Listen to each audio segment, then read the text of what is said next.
The kitchens of Vale Ridge Diplomatic Compound had crafted meals that defied gravity, shimmered like galaxies, and delivered nutrients with molecular precision. Dishes that sang, glowed, and healed, and yet none of them reached her. The alien girl heir to a distant civilization tasted nothing but ash, her silence sharper than any critique. That is until a human chef, battle-scarred and widowed, placed a grilled cheese sandwich before her and shattered a culinary standoff no one knew had begun. Do you understand the severity of what you've done? The words hung in the sterile air of Security Suite 7, where Thomas Fletcher sat motionless, his weathered hands resting calmly on the gleaming interrogation table. The overhead lights caught the burn scars that mapped his forearms, like topographical memories of a life spent mastering heat and flame. Colonel Bennett paced behind him, a military man playing diplomat, his uniform pressed to perfection, posture rigid as reinforced steel. Three security officers stood at attention near the door, while Chief Diplomatic Officer Marissa Wells leaned against the far wall, fingers tapping against a tablet displaying security protocols highlighted in alarming red. You've potentially compromised 5 years of careful diplomacy. Bennett continued, his voice low, but edged with genuine fear. Relations with the first confirmed extraterrestrial civilization jeopardized because you... Thomas looked up, eyes clear as Colorado mountain lakes, untroubled by the weight of accusation. I made a sandwich, he said simply.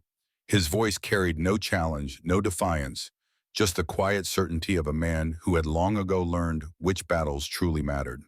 The room fell silent for 3 full heartbeats. A sandwich, Wells repeated, pushing herself from the wall. She approached tablet, now clutched to her chest like armor. Mr. Fletcher, the navally diplomatic contingent, operates under specific nutritional protocols established after years of cross-species medical research. Every meal is engineered to their biology, calibrated to... And yet, Thomas interrupted gently, the girl hasn't eaten in 8 months. No one responded, because there was nothing to say. It was the uncomfortable truth they had all been dancing around for the better part of a year. The daughter of Ambassador Kara, the highest-ranking Navali representative on Earth, was slowly wasting away under their watch, and not a single specialist scientist or chef had been able to do a damn thing about it. How did you even gain access to the diplomatic dining area? Bennett demanded, changing tactics. Thomas almost smiled. I worked in special forces for 22 years before I ever picked up a professional chef's knife, Colonel. He left the rest unsaid. They both knew what that meant. Take him to holding, Bennett ordered. Full diplomatic breach protocols. As the guards approached, Thomas rose without resistance.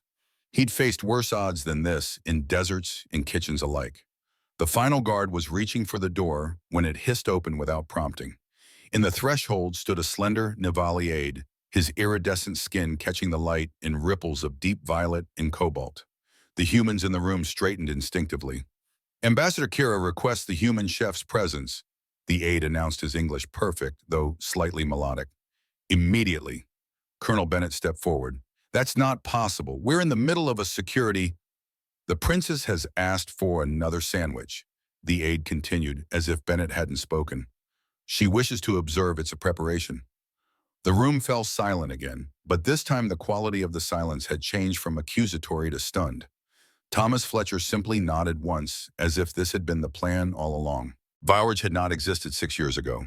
Following first contact in 2059, when the Nevalai exploration vessel, Luminous Accord, emerged from the dark side of the moon and requested peaceful communication, the world had changed overnight. Politics, religion, economics, all transformed by the simple fact that humanity was not alone. After the initial chaos settled, the United States had been selected to host Earth's primary diplomatic mission. Vale Ridge, nestled in the Rocky Mountains of Colorado, had risen from nothing in 18 months, a marvel of human engineering and alien consultation. A neutral territory within American borders designed to accommodate both terrestrial and extraterrestrial biology. The facility sprawled across 3 square miles of mountainside, its architecture a blend of human functionality and Navali aesthetic curved structures of gleaming metal and self-repairing composite materials, ringed by security perimeters disguised as natural landscape features. Inside, separate atmospheric controls maintained optimal conditions for both species, while advanced filtration systems ensured no cross-contamination. At the heart of the compound stood the diplomatic center, where formal negotiations and cultural exchanges took place. Its kitchens were state-of-the-art food laboratories staffed by scientists as much as chefs, their sole purpose to engineer nutrition that bridged the gap between carbon-based and silicon-enhanced biologies. 5 years of tentative progress had established a foundation of trust. Trade agreements were being discussed. Cultural exchanges had begun. The Navali, for their part, seemed genuinely eager to share knowledge, though they carefully avoided any technologies that might advance human weaponry or interstellar travel capabilities. Then 8 months ago, everything had changed. The assassination attempt had occurred aboard the Navali ship during a ceremonial visit. A human extremist, somehow infiltrating security, had attempted to kill Ambassador Kira, but her daughter, 12-year-old Princess Ella, had witnessed the attack and had been spattered with her mother's blood before security neutralized the threat. The ambassador had survived, but diplomatic relations had chilled significantly, and Ella, once curious and engaged with human culture, had retreated into silence. She stopped eating anything prepared by human hands, refused to speak, merely existed, sustained only by Navali nutrient solutions administered in their private quarters. Until today. Kitchen 47D was never meant to be important. Located on the lower maintenance level, tucked behind atmospheric processing and below waste reclamation, it had been included in the facility design as an afterthought, a small space where maintenance staff and security personnel could prepare simple meals during their shifts. No molecular gastronomy stations or gravity manipulation units, just a simple stovetop refrigerator and basic supplies. Thomas Fletcher liked it that way. The kitchen reminded him of military outposts from his first career. Functional, unadorned, honest. After decades of commanding high-end restaurant kitchens from New York to San Francisco, the simplicity felt like coming home. He stood at the counter now, methodically slicing sourdough bread, the knife moving with practiced precision. His audience, a stark contrast to the humble surroundings, watched his every move. Colonel Bennett and Chief Wells stood rigid by the door, their postures communicating clear disapproval. Two Navali attendants observed from the opposite side, their luminescent skin pulsing slightly with what Thomas had learned to recognize as interest. Between them, seated on a stool that had been hastily appropriated from the maintenance office, was Princess Ella. She was small for 12, or at least seemed so by human standards, with skin the color of twilight and eyes so dark they appeared to absorb light rather than reflect it. Her hair, if it could be called that, moved slightly, with currents of air like underwater plants responding to tide. She sat perfectly still, hands folded in her lap, gaze fixed on Thomas's movements. Behind them, all silent and watchful, stood Ambassador Kira herself. Taller than her attendants, with skin that shifted between deep purple and midnight blue, she carried herself with the unmistakable gravity of authority.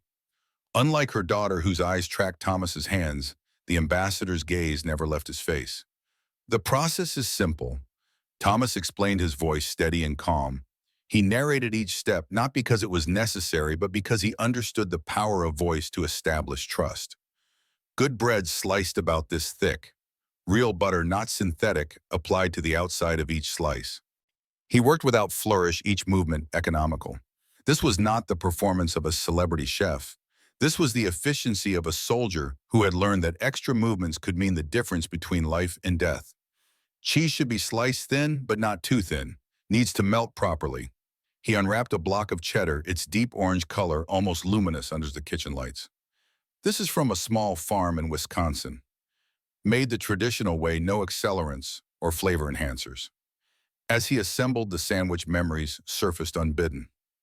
His daughter Emma standing on a step stool beside him in their home kitchen, carefully placing cheese between bread slices, her small face screwed up in concentration. The pride in her eyes when he declared her sandwich perfect. The way she had laughed when the cheese stretched in strands between the halves, when he cut it diagonally, the only proper way to cut a grilled cheese, she had insisted. Thomas pushed the memories down. "Not now. Focus on the task." He heated the pan, the soft sizzle of butter meeting metal, filling the otherwise silent room. The aroma rose warm and golden simple, yet somehow profound in its familiarity. From the corner of his eye, he noticed Ella shift slightly in her seat. Just a small movement, but the first he'd seen her initiate since entering the kitchen. Her nostrils flared almost imperceptibly. "Low heat is key," He continued, pressing the sandwich lightly with a spatula. Too hot, and you burn the bread before the cheese melts. Too cool and everything gets soggy. You want that perfect balance. He flipped the sandwich with a practiced motion, revealing the perfectly brown side, the color of autumn sunshine. Another soft sizzle, another wave of that homey aroma. When the second side had browned, he removed the sandwich and placed it on a simple white plate. No garnish, no artistic drizzle of sauce, no edible flowers or foam. Just a grilled cheese sandwich cut diagonally to reveal the molten interior. For a moment, no one moved. The absurdity of the situation hung in the air. An international diplomatic crisis is centered around the most humble of comfort foods. Thomas placed the plate before Ella and stepped back. No flourish, no expectation.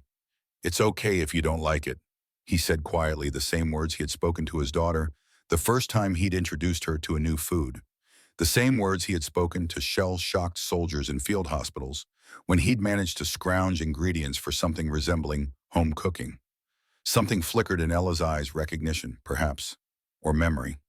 Without a word, she reached for the sandwich. Her slender fingers, with their additional joint and slight luminescence at the tips, lifted one half cautiously. Colonel Bennett took a half step forward as if to intervene, but a subtle gesture from Ambassador Kira stopped him cold.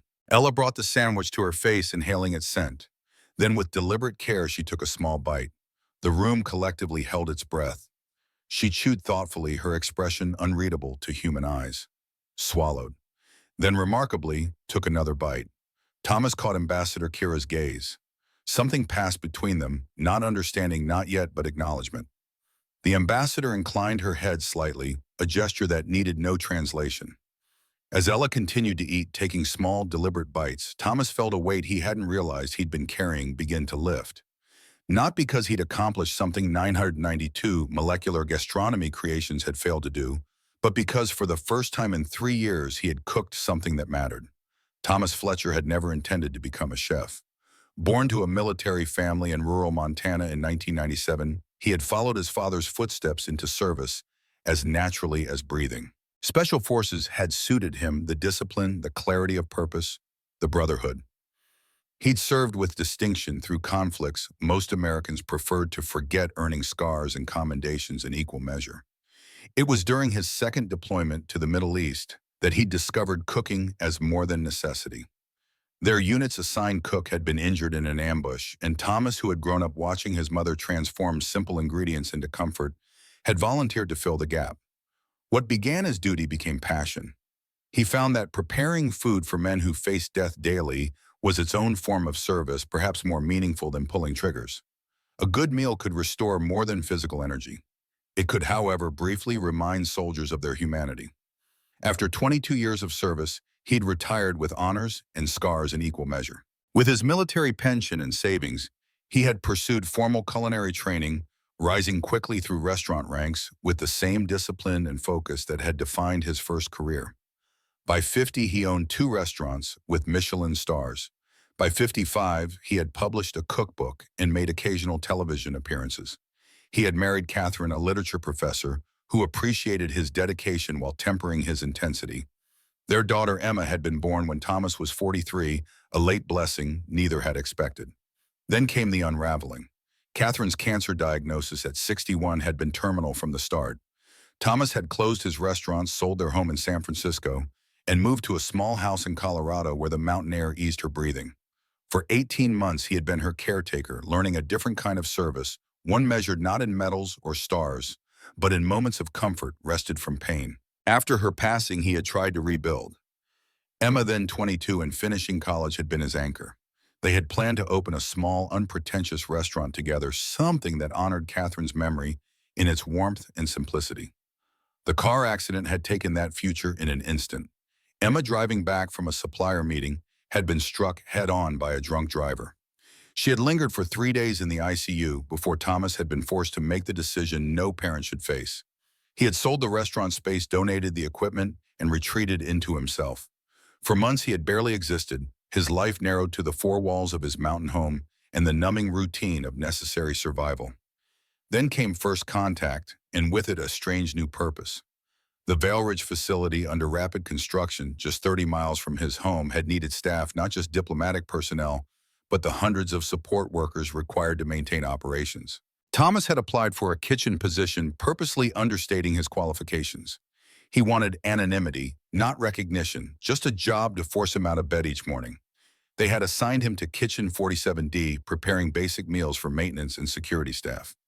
It suited him perfectly, honest work that required just enough attention to quiet his thoughts, but not so much that it reopened wounds still raw beneath the surface. For 2 years, he had maintained his quiet routine. Few knew of his military background. Fewer still were aware of his culinary accomplishments.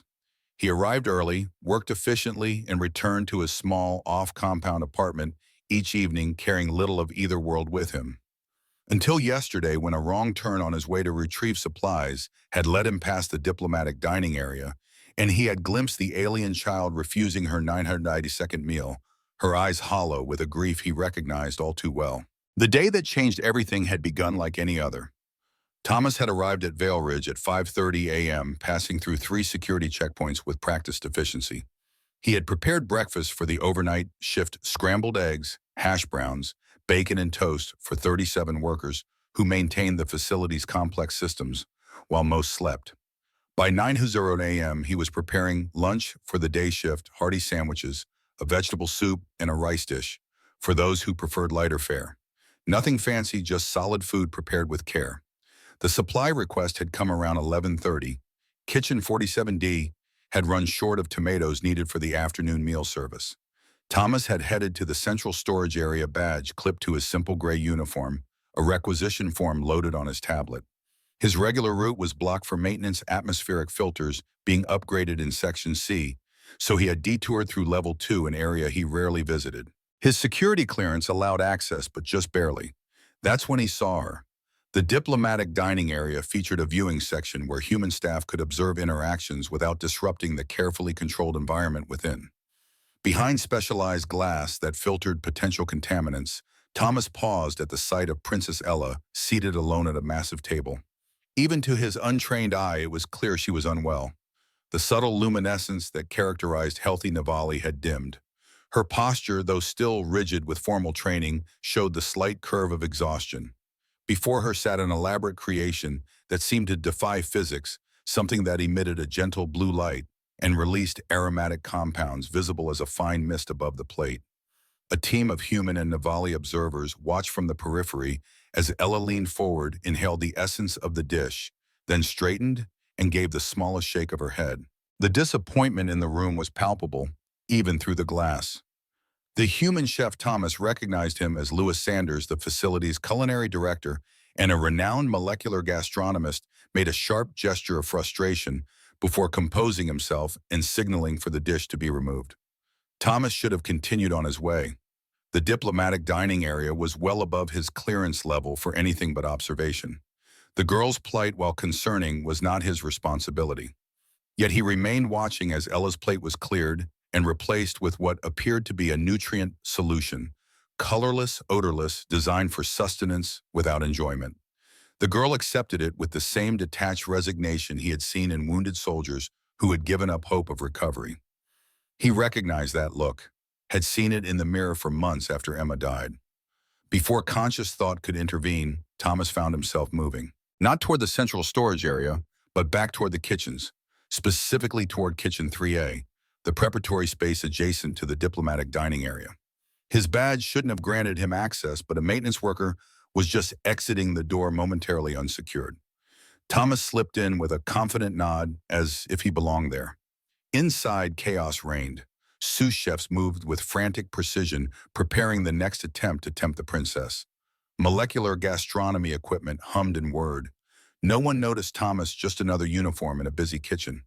He moved with purpose toward an unused prep station, gathering what he needed: 2 slices of artisanal sourdough from the bread storage, a small block of cheddar from the cheese refrigerator, butter from a service station. The simple ingredients looked almost primitive among the specialized equipment and exotic components surrounding him. Thomas worked quickly, efficiently, his movements automatic after decades of practice. The sandwich came together in minutes. He heated a small bun on an induction burner, the sizzle of butter momentarily drawing a few curious glances that quickly returned to more important tasks. When the sandwich was done, Golden brown cheese melted to perfection. He placed it on a simple white plate, cut it diagonally, and turned toward the service entrance. A junior chef finally noticed him. "Hey, you're not—" Thomas didn't break stride. "Special request," he said with the quiet authority that had once commanded men in Padua. The younger man hesitated just long enough for Thomas to pass. The diplomatic dining area fell silent as he entered. All eyes turned to him. Human staffers frozen in confusion. Navali attendants shifting to alertness. Sanders staring in open-mouthed shock. Thomas ignored them all, his focus solely on the girl. He approached her table and placed the sandwich before her without ceremony. "Sometimes," he said quietly, "simple is better." He stepped back, hands clasped behind him in parade rest, a soldier's stance that came automatically in moments of tension. Security personnel began moving toward him, but they were too late. Princess Ella, who had not willingly consumed anything but nutrient solution for 8 months, was staring at the sandwich with the first expression beyond emptiness that had crossed her face in all that time. Curiosity, she leaned forward slightly, inhaling the simple aroma of toasted bread and melted cheese. Her eyes, those deep, light-absorbing pools, flickered upward to meet Thomas's for the briefest moment. Then as the room held its collective breath, she reached out and lifted half the sandwich. The first bite was tentative, cautious. She chewed slowly, thoughtfully, swallowed, and took another bite. Sanders recovered first. "Security, remove this man immediately." Guards converged, but a voice from the entrance halted them. "Stop." Ambassador Kira stood in the doorway, her commanding presence freezing everyone in place. Her gaze moved from Thomas to her daughter, who was taking a third bite of the sandwich, and back again.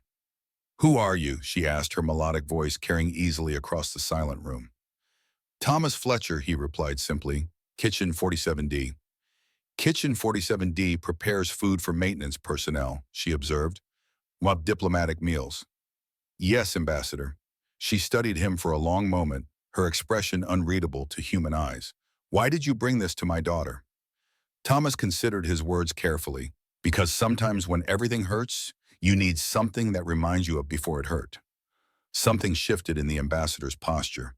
She looked again at Ella, who had finished half the sandwich and showed no signs of stopping. "Take him to security," she finally said. "I will speak with him later." As guards escorted him from the room, Thomas glanced back once. Ella had paused in her eating to watch him leave, her expression still unreadable, but somehow different than before. It was enough. Thomas sat alone in his holding cell, a sterile room with a single bench and not much else. They had confiscated his security badge and personal items, but had overlooked the small, leather-bound notebook tucked into his inner pocket, perhaps assuming it contained nothing of consequence. They were wrong. The notebook had begun as Emma's idea. During her culinary training, she had meticulously documented every recipe she learned, adding personal notes about techniques and variations. "Every good chef needs their Bible," she had told him, presenting him with the blank leather journal on his 65th birthday. "Time to write yours, Dad." Thomas had intended to fill it with refined recipes from his professional repertoire, the dishes that had earned him recognition and success.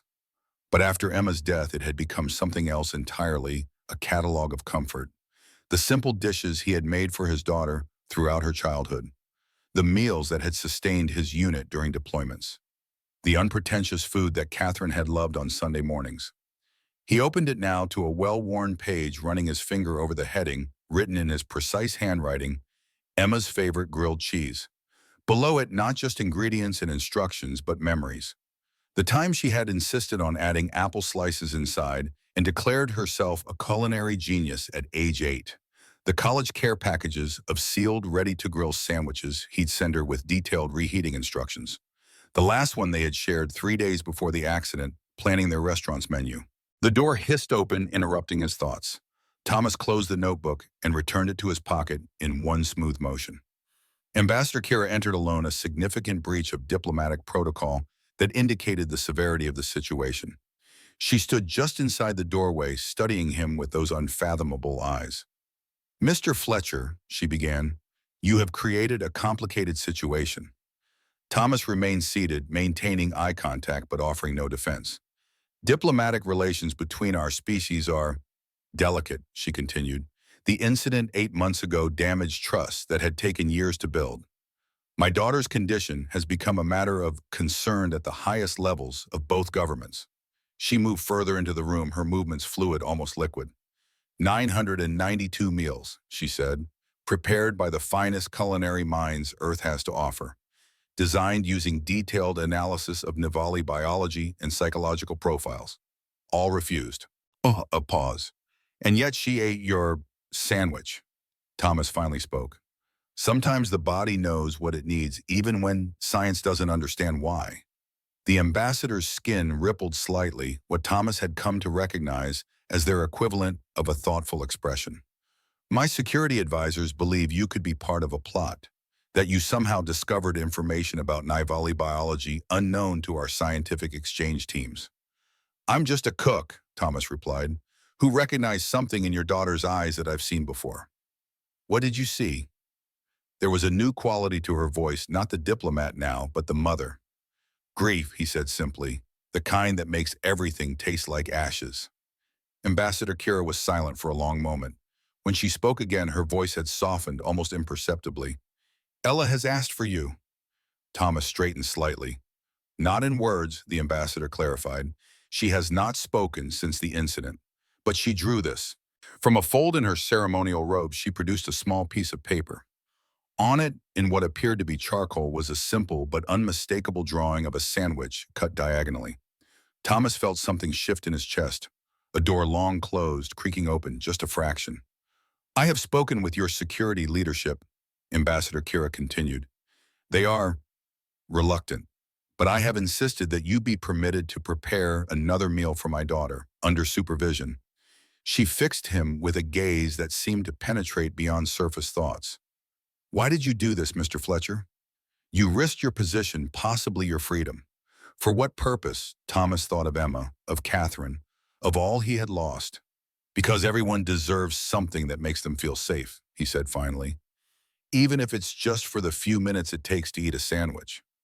Ambassador Kira studied him for what felt like an eternity before speaking again. Tomorrow, then, you will prepare this meal again, and we will see if today was merely an anomaly.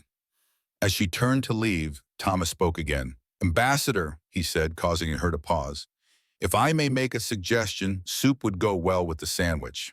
Tomato soup, it's traditional. The ambassador regarded him with what might have been curiosity. I will consider it, she said, and was gone. Left alone again, Thomas withdrew the notebook and opened it to a blank page. At the top, he carefully wrote, for Princess Ella, and began to sketch out a recipe for the simplest, most perfect tomato soup he knew. For the first time in 3 years, he felt a sense of purpose stirring within him, not the grand ambitions of his restaurant days or the life-or-death intensity of his military service, but something quieter and perhaps more meaningful. He had no illusions about saving diplomatic relations or curing the princess's trauma. But for one moment today, he had eased someone's pain with food prepared by caring hands. It was enough to start with. Dawn broke over the Rockies, painting the compound's metallic surfaces in hues of rose and gold. Thomas had been released to his quarters the previous evening with strict instructions to remain there until summoned. The summons came at precisely 7:00 a.m., a security detail of 4 officers who escorted him not to the diplomatic dining area as expected, but to Kitchen 47D, his usual domain. Inside, the simple space had been transformed.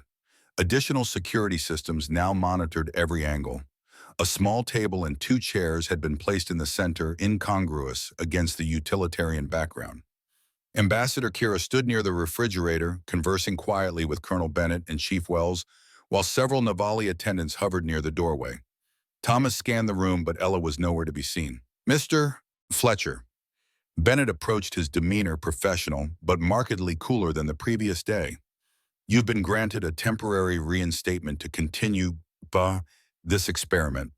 Any deviation from approved procedures will result in immediate removal and permanent barring from this facility. Is that understood? Thomas nodded once. Yes, Colonel. You will prepare exactly what you prepared yesterday. Nothing more, nothing less. Every ingredient will be scanned before use. You will narrate each step of the process. You will not approach the princess directly.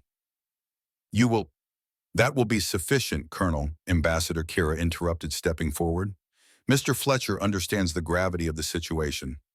Bennett stepped back with military precision, though his expression suggested the conversation was far from over. "Where is she?" Thomas asked quietly. As if in answer, the door opened again.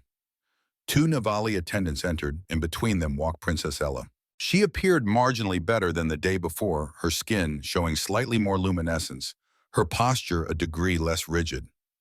Her dark eyes found Thomas immediately, and something flickered across her features, recognition, perhaps even anticipation. "My daughter has requested to observe the preparation process," Ambassador Kira explained. "If that is acceptable." Thomas inclined his head. "Of course, Ambassador." Moving to the prep area, he washed his hands thoroughly and began gathering ingredients. The simple components, bread, cheese, butter, had been laid out with scientific precision, each item labeled and certified safe for Navali consumption. As he worked, Thomas maintained a steady, calm narration, explaining each step just as he had the day before. The bread sliced to optimal thickness. Butter applied evenly to the outer surfaces. Cheese sliced thin, but not too thin. Throughout the process, Ella watched with unwavering attention, occasionally tilting her head slightly when he revealed some small technique. She had moved closer now, standing just a few feet away, her attendants hovering nervously behind her. When the sandwich was assembled and the pan heating, Thomas glanced toward the ambassador. "With your permission," he said, "I'd like to prepare something to accompany the sandwich." Bennett started to object, but Ambassador Kira raised a hand to silence him. "What do you propose?" "Tomato soup," Thomas replied. "Simple, made with fresh tomatoes, a touch of cream. Traditional companion to grilled cheese where I come from." The ambassador considered for a moment, then nodded. "Proceed." Thomas turned to the refrigerator, where, as he had hoped, someone had stocked the necessary ingredients. As the sandwich cooked slowly in the pan, he began preparing the soup with the same methodical precision. "The key," he explained to Ella, who had drifted even closer, "is to roast the tomatoes first. Brings out their sweetness." As he worked, Thomas became aware of a subtle shift in the room's atmosphere. The tension remained, but it had transformed somehow from suspicious vigilance to something approaching curiosity. Even Bennett and Wells had stopped exchanging worried glances to watch the process with growing interest. When both the sandwich and soup were complete, Thomas plated them with simple dignity, the sandwich cut diagonally, the soup in a plain white bowl, a sprig of fresh basil, the only garnish. He placed them on the small table and stepped back. "It's ready." Ella approached the table without prompting from her attendants. She sat down, her movements deliberate and precise. For a long moment, she simply looked at the food before her, not with the detached resignation Thomas had observed with previous meals, but with what appeared to be genuine interest. Then, as all eyes in the room watched, she picked up half the sandwich and took a bite. Her expression remained neutral, but there was something different in her posture, a slight relaxation of her shoulders, perhaps. After several bites of the sandwich, she turned her attention to the soup, lifting the spoon with careful precision. She tasted it, paused, then did something that caused several humans in the room to inhale sharply. She dipped the edge of the sandwich into the soup before taking another bite. Ambassador Kira moved closer to Thomas. "She's never done that before," she said quietly. "Combined foods in such a way." "It's how we eat it on Earth," Thomas replied, "the soup and sandwich together." They watched in silence as Ella continued to eat, alternating between sandwich and soup, occasionally combining them. She finished every bite, then sat back slightly, her dark eyes finding Thomas again. What happened next would change everything. Ella raised her hand, a deliberate gesture that caused her attendants to straighten attentively. With one slender finger, she traced a shape in the air, the outline of a book or notebook. Ambassador Kira turned to Thomas, her expression questioning. Thomas hesitated, then slowly withdrew his leather journal from his pocket. "This?" he asked. Ella nodded, the first direct communication she had initiated in 8 months. The room had gone completely still. Even Bennett seemed to be holding his breath. Thomas looked to the ambassador, who nodded almost imperceptibly. He approached the table and placed the notebook before Ella, then stepped back again. The princess opened it carefully, her luminescent fingertips trailing over the handwritten pages. She paused at the entry for grilled cheese, studying the notes and memory annotations. Then she turned to the next page where Thomas had written the soup recipe the night before, headed with "For Princess Ella." Something changed in her posture, a softening, a releasing of some small fraction of the tension she had carried for months. She looked up at Thomas, and though her face remained largely unreadable to human eyes, he sensed a question there. "It's a recipe book," he explained gently. "My daughter Emma and I, we collected recipes that meant something to us." Ella turned another page, then another, absorbing the handwritten entries with their margin notes and personal annotations. After several minutes, she closed the book and did something truly unexpected. She pushed it back across the table toward Thomas, then raised both hands, palms up, in a gesture universally recognized as a request. Thomas glanced at Ambassador Kira, who seemed as surprised as anyone. She nodded once. "You'd like me to teach you?" Thomas asked Ella directly. The princess nodded again, more definitively this time. And in that moment, as the morning sun streamed through the small kitchen window, illuminating dust motes that danced like tiny stars between them, Thomas Fletcher felt something he had thought lost: forever hope. Not for grand diplomatic breakthroughs or personal redemption, but for the simple possibility that food made with care could still bridge divides, even those that span the stars. "I'd be honored," he said simply. Colonel Bennett cleared his throat. "Ambassador, this goes well beyond our agreed parameters. My daughter has not voluntarily communicated in 8 months, Colonel." Kira interrupted, her voice carrying a quiet authority that silenced further objection. "Whatever your security concerns, they are secondary to her well-being." She turned to Thomas. "It seems, Mr. Fletcher, that we will be requiring your services again. Tomorrow, perhaps." Thomas nodded, his eyes still on Ella, who had returned to studying the empty soup bowl with what might have been contentment. "Same time tomorrow," he agreed. As security prepared to escort him back to his quarters, Thomas took one last look at the princess. For the briefest moment, he thought he detected a change in the ambient light around her, a strengthening of the subtle luminescence that characterized her species, like a candle flame, growing just a fraction brighter. It wasn't much, but after 8 months of darkness, even the smallest light marked a beginning.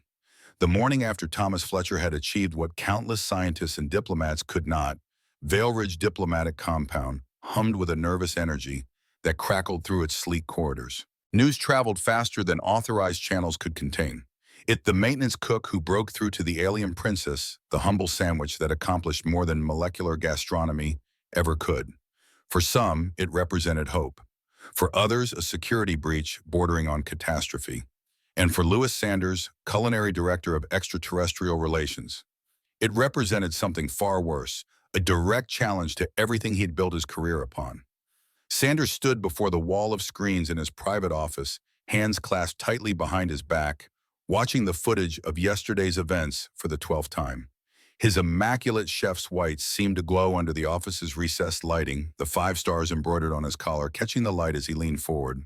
The security feed showed every angle of Kitchen 47D.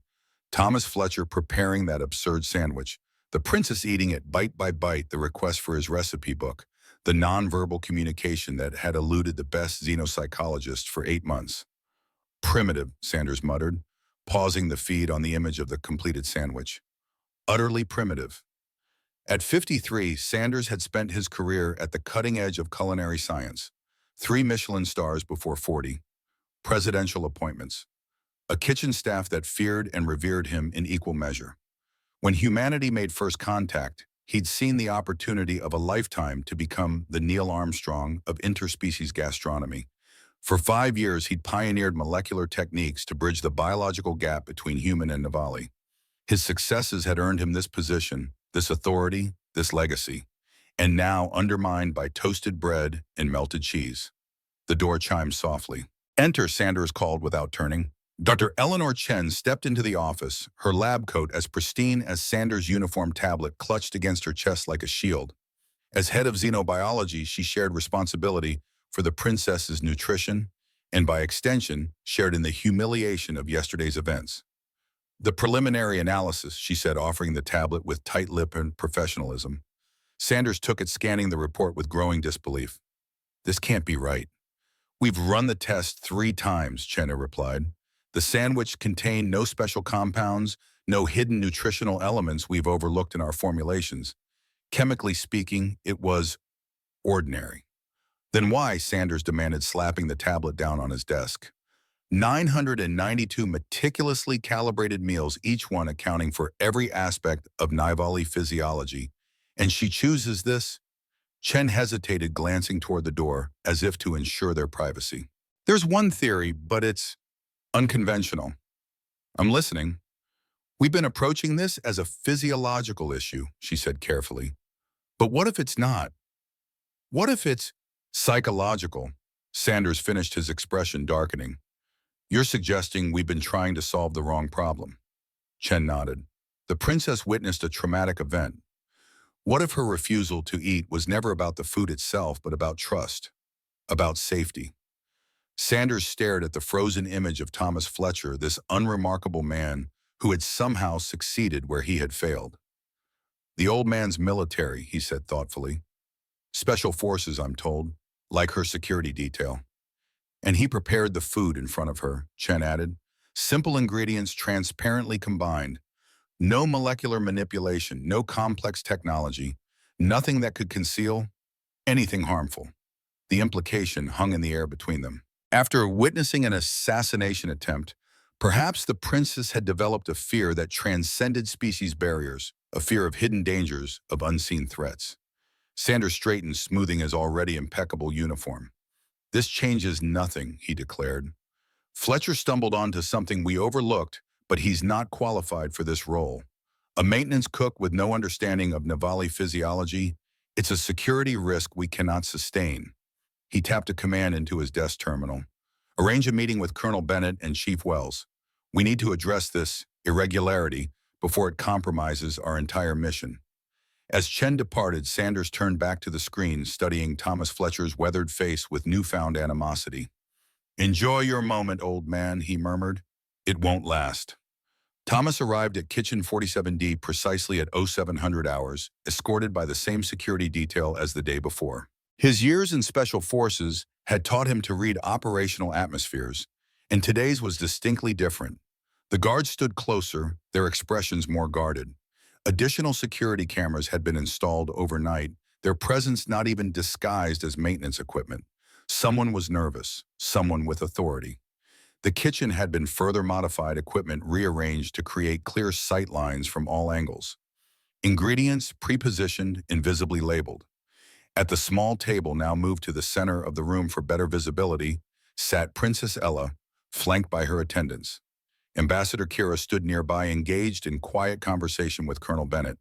But there was a new addition. Louis Sanders, the culinary director, stood rigidly by the prep station, his expression a careful blank that failed to conceal the tight set of his jaw. Thomas nodded respectfully to the ambassador before addressing Sanders directly. Good morning, Director. Mr. Fletcher, Sanders replied with precisely calibrated politeness. I'll be observing today's session. Of course, Thomas said, moving toward the sink to wash his hands. He caught Ella's eye as he passed and inclined his head slightly. The princess didn't smile. He wasn't certain her facial structure even allowed for human recognizable smiling, but her posture shifted in what he'd come to recognize as acknowledgement.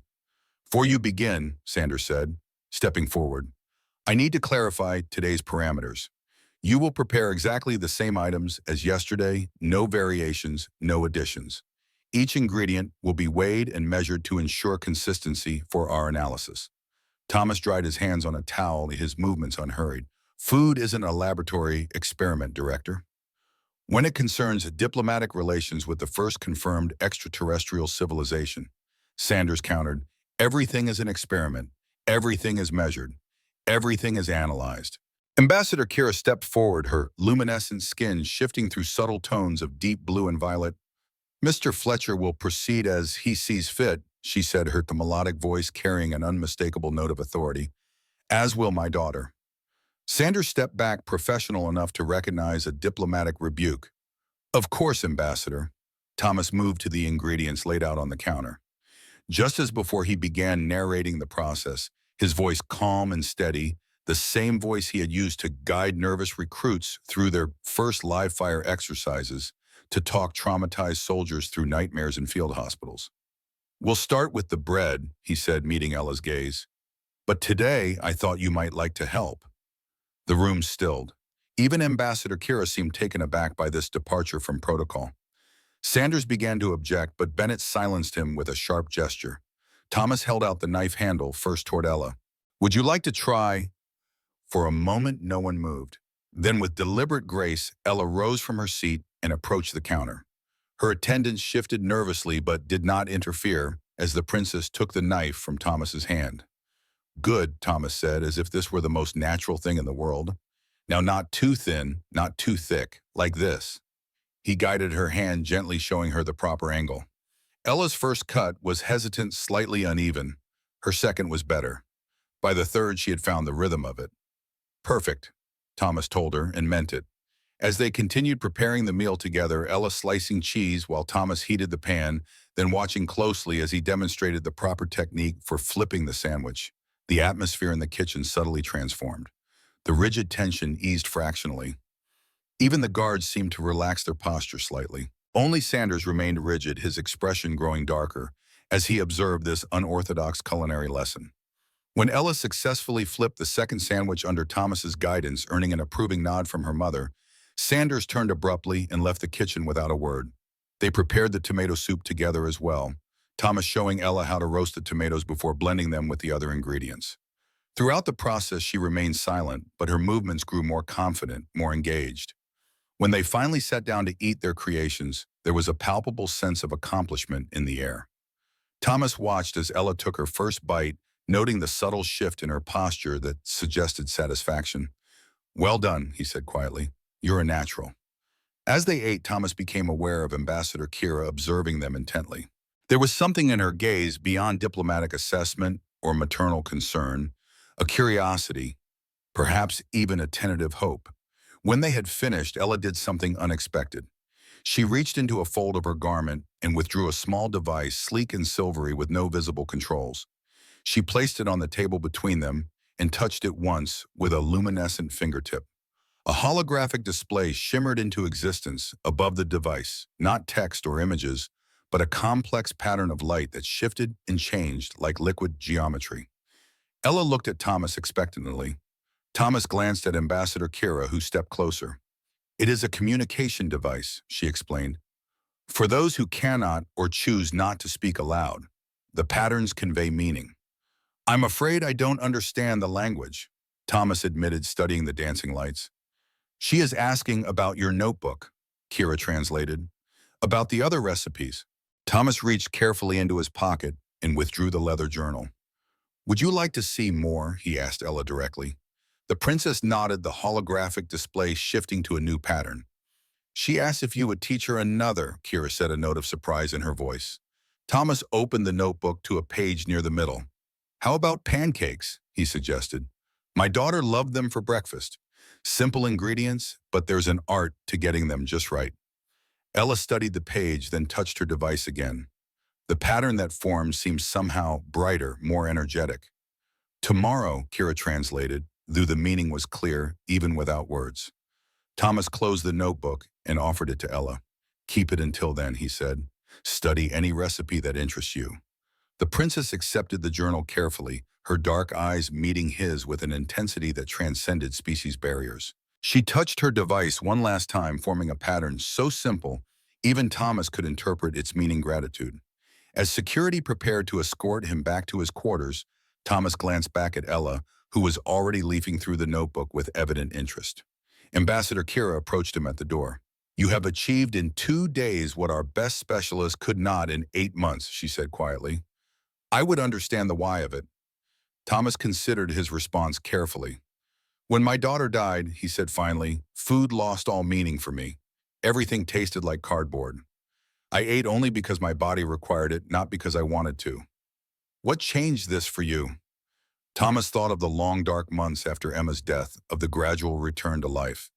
Time, he admitted, and purpose, finding a reason to care again. Kira studied him, her alien features unreadable, yet somehow expressive. We shall see you tomorrow, Mr. Fletcher. It was both dismissal and promise.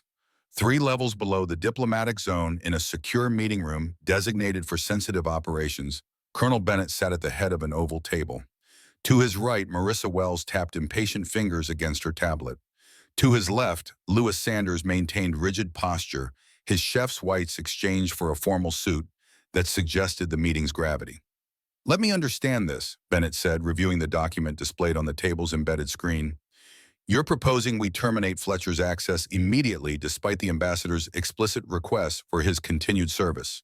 It's a security nightmare, Sanders insisted. An unvetted civilian with no diplomatic training, no xenobiological background, given direct intimate access to the daughter of the most important extraterrestrial dignitary on Earth, the risk is untenable. Wells nodded agreement. Every protocol exists for a reason, Colonel. Fletcher's methods may have yielded unexpected results, but they're dangerous, unpredictable. We can't maintain control of this situation with him involved. Bennett leaned back, his military bearing, never slipping, despite his evident fatigue. And your alternative? Sanders leaned forward eagerly. We analyze what worked. The simplicity of preparation, the transparency of ingredients, the direct involvement in the process. We implement these elements within our established framework under proper supervision. You want to replicate his approach just without him? Bennett summarized. Precisely. We extract the valuable elements while eliminating the security variable. Dr. Chen's team has already begun formulating the scientific approach based on yesterday's observations. Bennett studied Sanders with the calculating gaze of a man who had assessed threats across multiple war zones. And this has nothing to do with the fact that a maintenance cook succeeded where your molecular gastronomy failed. Sanders stiffened. My concern is for the diplomatic mission, Colonel. Nothing more. Of course, Bennett replied, unconvinced. He turned to Wells. And diplomatic relations supports this recommendation. Wells nodded firmly. Fletcher was never meant to be part of this equation. His involvement was accidental, unauthorized. We've achieved a breakthrough, now we need to properly manage it through official channels. Bennett drummed his fingers on the table, a rare display of indecision from a man accustomed to clarity. The ambassador specifically requested Fletcher's continued involvement. Diplomatic courtesy, Wells countered. We can explain the security concerns, offer a carefully controlled transition to properly vetted personnel. And if she insists, we have leverage, Sanders interjected. The Navali want the technology exchange agreements as much as we do. They'll accommodate reasonable security measures. Bennett's expression darkened. You're suggesting we hold scientific cooperation hostage over a cook. I'm suggesting we maintain proper protocols, Sanders replied smoothly. For everyone's safety. The colonel was silent for a long moment, weighing options with military precision. Finally, he sighed. Draft the formal recommendation. I'll present it to the ambassador tomorrow morning. But, he added, his tone hardening, I want it clear this comes from diplomatic relations and culinary affairs, not security. Sanders smiled thinly. Of course, Colonel, we appreciate your support. As they gathered their materials to leave, Bennett held Sanders back with a gesture. When Wells had departed, he fixed the chef with a level gaze. I know wounded pride when I see it, Sanders. I've commanded men long enough to recognize it. Don't let yours compromise this mission. Sanders' smile remained fixed, though it no longer reached his eyes. I assure you, Colonel, my only concern is for the success of our diplomatic endeavors. Bennett didn't bother hiding his skepticism. See that it stays that way. As Sanders departed, Bennett remained at the table staring at Fletcher's personnel file still displayed on the screen. 22 years Special Forces. Distinguished service record. Culinary achievements that Sanders had conveniently omitted from his assessment. Bennett reached a decision. Calling up a secure communication channel, he contacted a number few at Vale Ridge knew existed. This is Colonel Bennett, he said when the connection established. I need information on an incident aboard the Navali vessel 8 months ago. The assassination attempt. I want everything we have on it, official reports, witness statements, security footage, especially anything involving the princess. There was a pause on the line. Yes, I understand it's classified, Bennett continued. Route it through Omega clearance. My authorization, Sabre Echo 47 Tango. He terminated the connection, then pulled up a second file, the complete psychological assessment of Thomas Fletcher conducted when he applied for the maintenance position. Bennett began reading with renewed interest, searching for something beyond the standard evaluations in history. Something that might explain how a broken man with a notebook full of recipes had accomplished what armies of diplomats and scientists could not. Thomas returned to his modest quarters, a converted storage room that had been hastily upgraded to housing when he'd been placed under restricted movement. The space was utilitarian but comfortable enough. A bed, a small table, a terminal with limited access to non-sensitive information. He was reviewing historical files on Nivali culture when his door chimed. Unexpected given his current status. Enter, he called, rising from his chair. The door slid open to reveal a young woman in maintenance coveralls, her dark hair pulled back in a practical ponytail, ID, badge identifying her as Martinez J. Environmental Systems. Sorry to bother you, Mr. Fletcher, she said, stepping inside and allowing the door to close behind her. Routine check of the atmospheric controls in all residential units. Thomas knew immediately this was no routine maintenance call. The environmental systems were fully automated, monitored remotely. Person-to-person checks hadn't been standard procedure since the facility's first year of operation. Of course, he said, playing along. Please go ahead. Martinez moved to the environmental panel near the ceiling, making a show of scanning it with a handheld device. As she worked, she spoke in a low voice without looking at him. Kitchen staff is talking. Sanders is pushing to have you removed. Meeting with Bennett and Wells this afternoon. Thomas absorbed this without visible reaction. I see. Any idea when, tomorrow morning they're drafting recommendations now. She adjusted something on the panel, maintaining the pretense. But that's not all. Sanders has ordered complete analysis of your sandwich, trying to reverse engineer what made it work so he can replicate it without you. Good luck to him, Thomas replied quietly. Martinez glanced at him briefly. There's more. Some of us maintenance security kitchen staff, we've seen what you did for the princess. First progress in months. We think you should continue. I appreciate the support, but I don't see... We can help, she interrupted, keeping her voice low. Information access supplies if needed. Sanders has allies, but so do you. More than you might think. Thomas studied her, recognizing the sincere determination in her eyes. Why take the risk? Martinez paused her pretend maintenance, turning to face him fully. My brother served in the Gulf, came back different. Wouldn't eat, wouldn't talk, not so different from the princess, really. Military doctors did their scientific best, but nothing helped. Her eyes grew distant with memory, until his old sergeant showed up with home-cooked meals and stories from better days. Sometimes the official channels aren't what people need. She returned to the panel voice, dropping even lower. Besides, most of us are tired of Sanders acting like his molecular cuisine makes him God's gift to two species. Thomas couldn't help the slight smile that crossed his face. What's your first name? Martinez. Jenna, she replied, finishing her fake maintenance. Thank you, Jenna. I'll keep this in mind. She moved toward the door, then hesitated. There's a service corridor connecting the residential section to the diplomatic wing. Maintenance access only. Security there is minimal during shift changes, just in case tomorrow doesn't go as planned. With that, she departed, leaving Thomas with more allies and more complications than he'd had moments before. He sat back down, mind working through options with the methodical precision that had kept him alive through multiple combat deployments. If Sanders succeeded in having him removed, the princess would likely retreat back into her silence, her tentative progress lost. But perhaps more concerning is what Martinez had left unsaid, that there were factions forming within Vale Ridge, drawing lines over something as seemingly insignificant as a grilled cheese sandwich in its maker.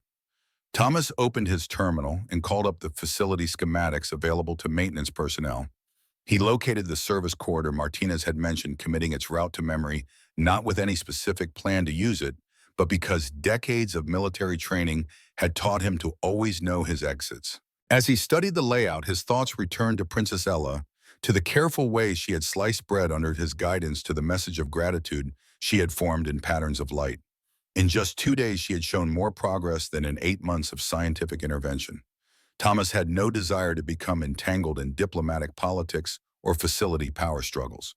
But he had made a promise to a traumatized child who had begun to trust again, and he intended to keep it. Sanders and his allies would move against him tomorrow. He needed to be ready. In her private chambers within the Nivali diplomatic quarters, Princess Ella sat cross-legged on a circular platform that served as both seat and sleep surface.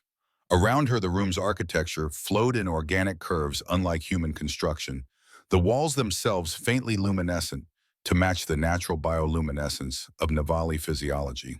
In her lap lay Thomas's weathered leather notebook, open to a page describing something called French toast.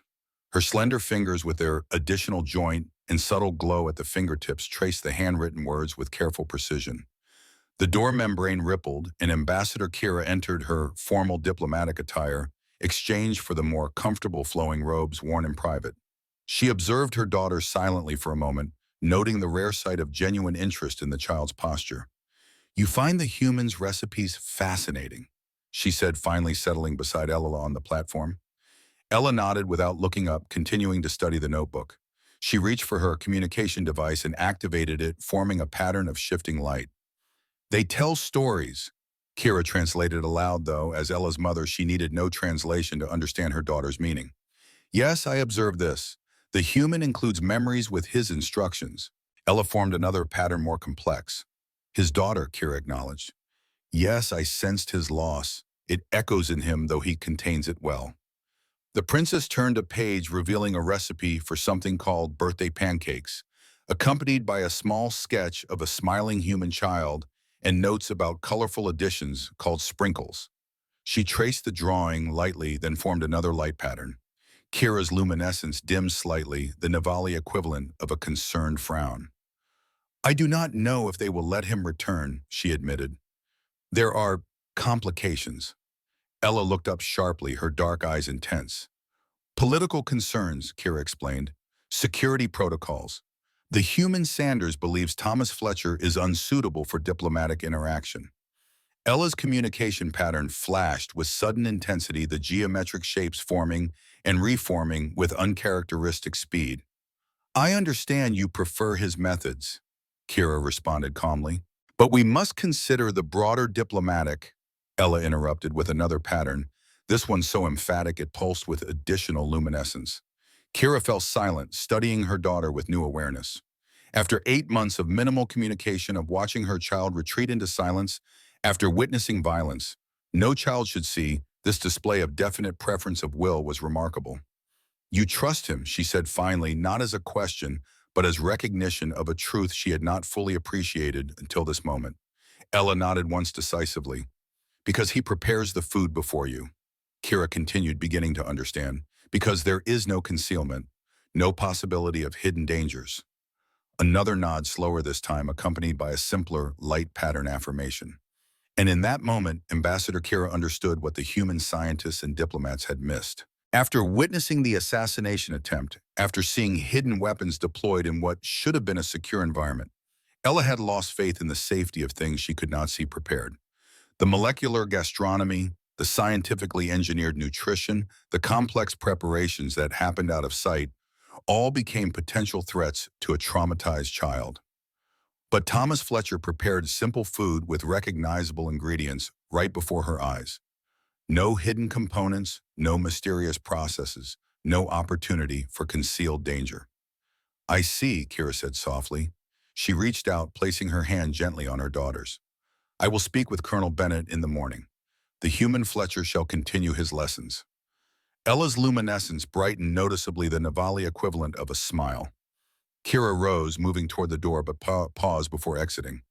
"Perhaps tomorrow you might show him one of our preparations. Something from home." Ella considered this, then formed a simple affirmative pattern.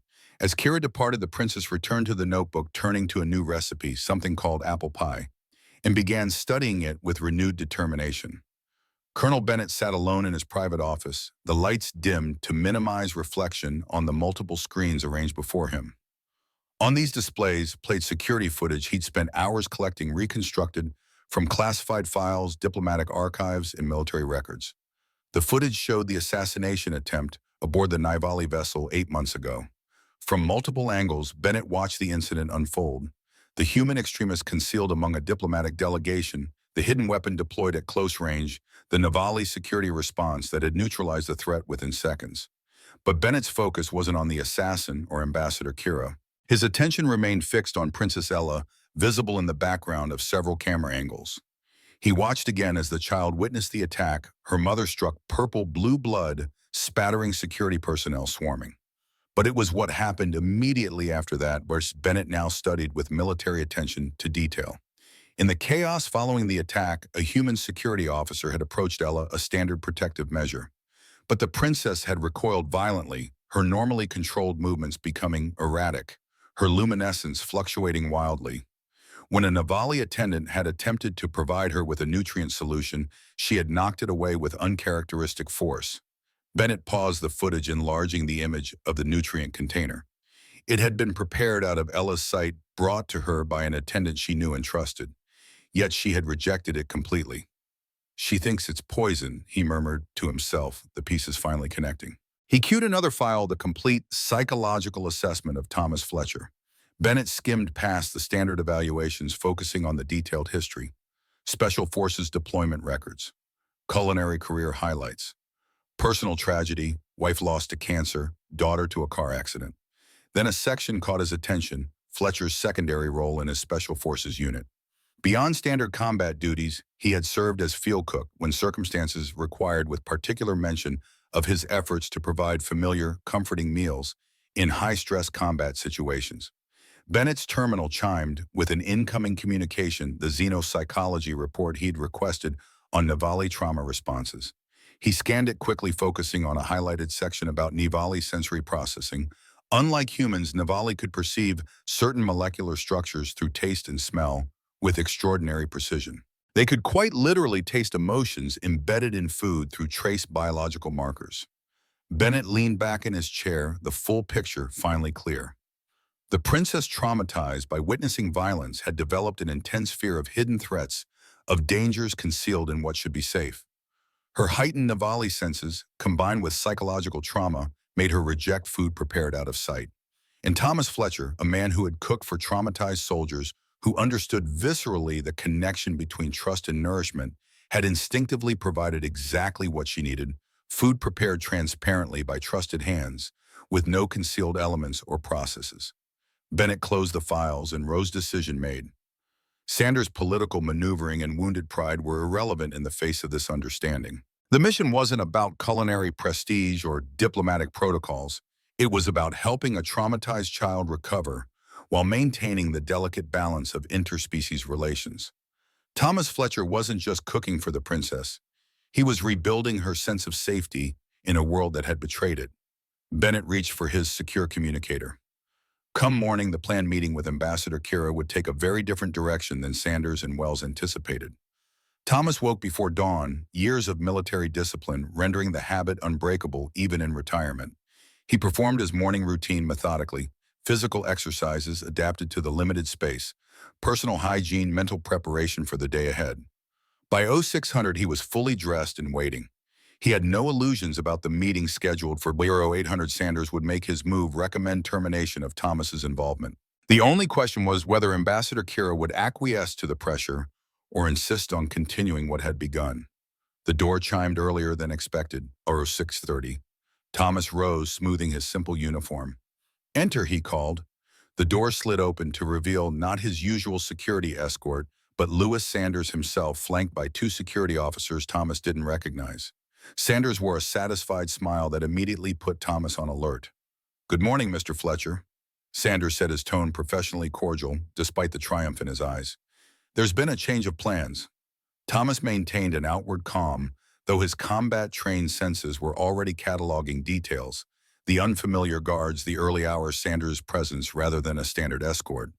Has the meeting been rescheduled? Thomas asked. In a manner of speaking, Sanders replied. After a consultation with diplomatic relations and security, it's been determined that your continued involvement presents unacceptable risks to our mission. You'll be escorted to processing for immediate out-processing and facility departure. Thomas noted the careful wording suggesting consensus among departments when Bennett's absence suggested otherwise. I understood Ambassador Kira had requested my continued service. Sanders' smile tightened fractionally. The ambassador has been briefed on our security concerns. She understands the necessity of proper protocols. A lie, Thomas suspected. If Kira had truly agreed to his removal, she would have informed him directly, a courtesy the diplomat had consistently shown. I see, Thomas said, revealing nothing of his thoughts. When will I have the opportunity to say goodbye to Princess Ella? Sanders' expression hardened. That won't be possible.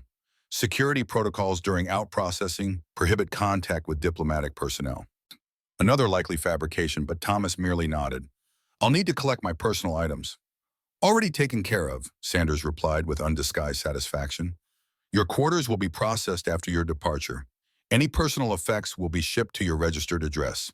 Including Thomas noted his culinary knives and the few mementos of Emma, he kept close a violation of privacy disguised as efficiency.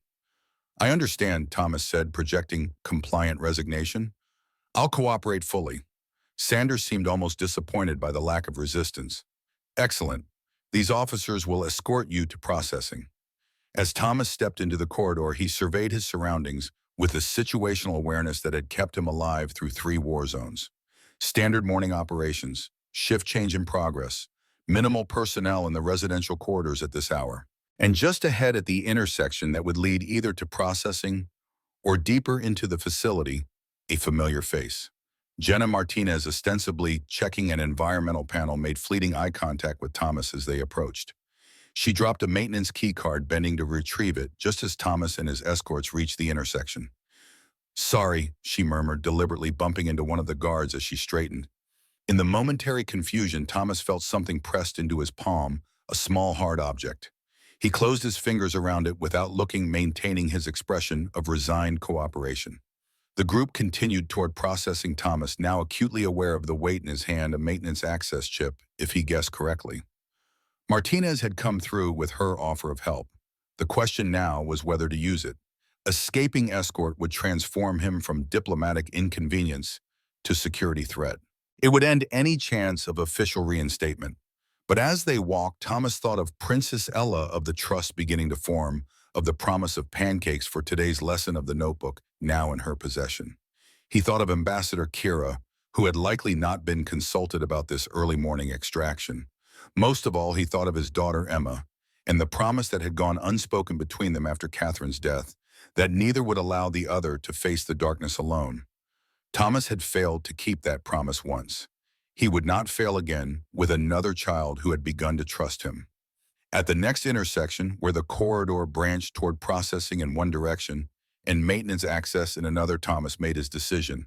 Actually, he said casually, I think I left something in the kitchen yesterday. My watch, family heirloom. The guards exchanged glances. We'll have maintenance check and ship it to you, one replied. It has significant sentimental value, Thomas pressed. My daughter gave it to me before she died. He watched the hesitation cross their faces, the natural human response to mentioned grief, creating just enough uncertainty. We could stop by the kitchen, the younger guard suggested to his partner. It's on the way, and we're ahead of schedule.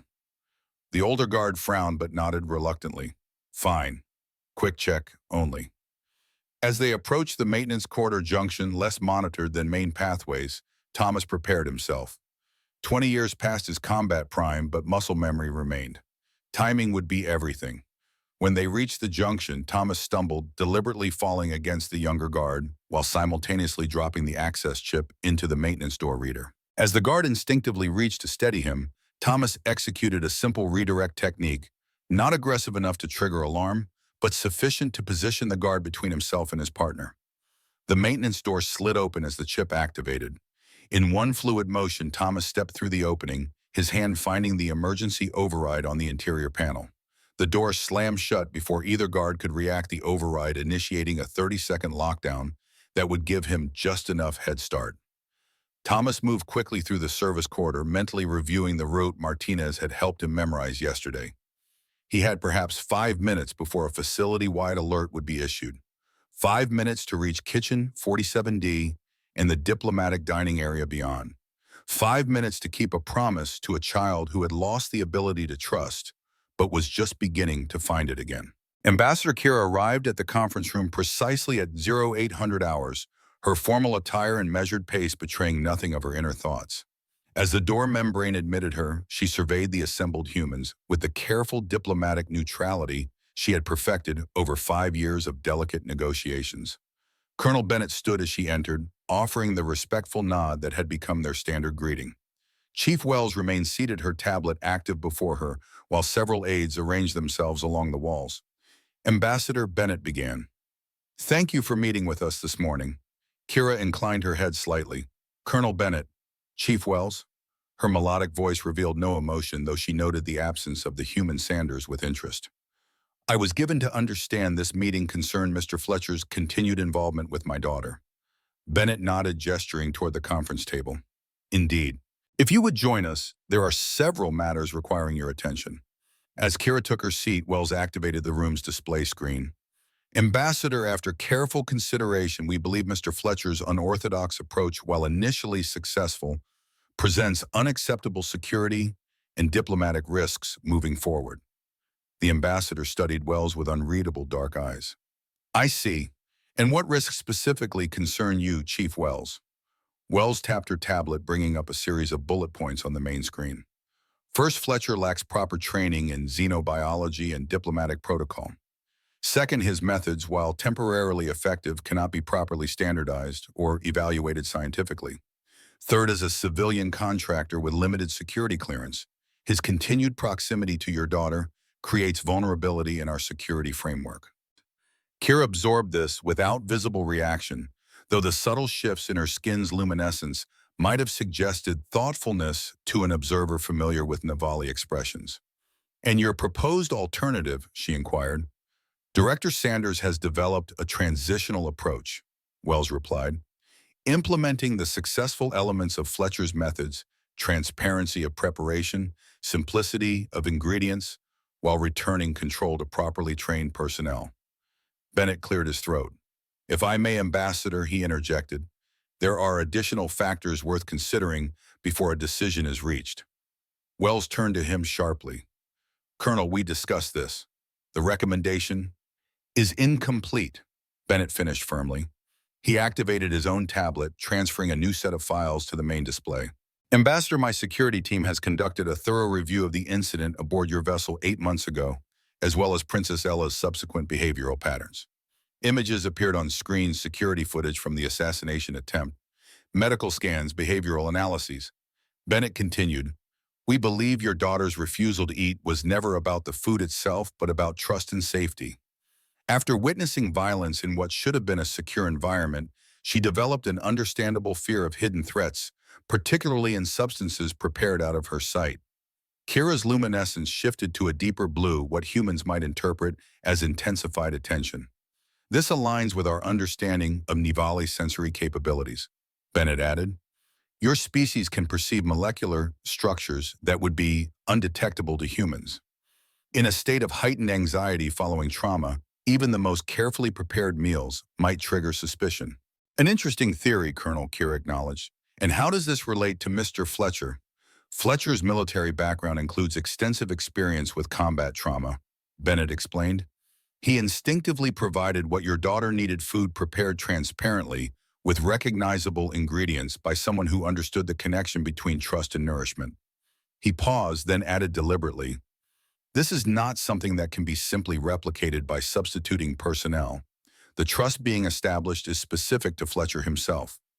Wells interjected, while this psychological assessment is fascinating and it doesn't change the security concerns, Fletcher remains an unvetted civilian with unprecedented access to. The conference room door slid open, interrupting her. A security officer entered, his expression tense. Colonel Bennett, he said, we have a situation. Fletcher has evaded his escort and breached secure areas. He's currently barricaded in kitchen 47D with the princess. The room erupted into controlled chaos. Wells was immediately on her communicator, issuing orders. Bennett rose, his expression darkening with what appeared to be anger, but might have been concern. Only Ambassador Kira remained perfectly still, her luminescence shifting through subtle patterns of blue and violet. Barricaded, she repeated, her tone neutral. Elaborate, please. The security officer hesitated. He's cooking with her ambassador. Pancakes, according to the surveillance feed. Security attempted entry, but the princess became visibly distressed. We've established a perimeter while awaiting orders. A moment of profound silence followed this report. May I see this feed? Kira requested calmly. Bennett activated the room's main screen, patching in the live security feed from kitchen 47D. The image showed Thomas and Ella working side by side at the counter, mixing batter in a large bowl. The princess's movements were more fluid than they had been in months, her luminescence brighter. As they watched, Thomas demonstrated how to test the griddle's temperature with a drop of water. When it sizzled properly, Ella mimicked the sound, a behavior no one had seen from her since before the assassination attempt. I note, Kira observed with careful precision, that my daughter appears neither threatened nor coerced. Wells stared at the screen in disbelief. Ambassador, regardless of appearances, Fletcher has violated multiple security protocols. He was scheduled for out-processing this morning due to the concerns we've outlined. Scheduled by whom? Bennett asked sharply. I issued no such order. Director Sanders, with my authorization, Wells replied defensively. After our meeting yesterday, it was clear that no final decision had been reached. Bennett interrupted. Sanders exceeded his authority. As tension mounted between the humans, Ambassador Kira rose with fluid grace, drawing all attention. I find myself curious, she said, her melodic voice cutting through the argument, about the eagerness with which some seek to sever this connection that has benefited my daughter when all else failed. She turned to the security officer. You will maintain your perimeter but make no attempt to enter. I will handle this personally. To Bennett and Wells, she added, I would speak with Mr. Fletcher alone before any further decisions are made. Without waiting for response, she moved toward the door, her luminescence now pulsing with a decisiveness that required no translation across species. Bennett fell into step beside her. I'll accompany you, Ambassador. That will not be necessary, Colonel. With respect, Ambassador, it is necessary. His voice dropped to ensure only she could hear. Not all interests at Vale Ridge align with your daughter's well-being, or with successful diplomatic relations. Kira studied him briefly, then inclined her head in acceptance. Together they departed, leaving Wells staring after them with barely concealed frustration. As they walked the corridors toward Kitchen 47D, Bennett spoke quietly. Ambassador, there's something you should know about Fletcher. His personnel file doesn't tell the whole story. Indeed, she prompted. Before joining us, he was one of the most respected chefs in America. 3 Michelin stars, presidential appointments. He gave it all up to care for his wife during her illness, then lost his daughter in an accident shortly after. Kira absorbed this without breaking stride. You believe his past losses connect him to my daughter's trauma? I believe, Bennett replied carefully, that sometimes the right person at the right time matters more than all our protocols and procedures. As they approached the kitchen, they could see the security perimeter established at a respectful distance.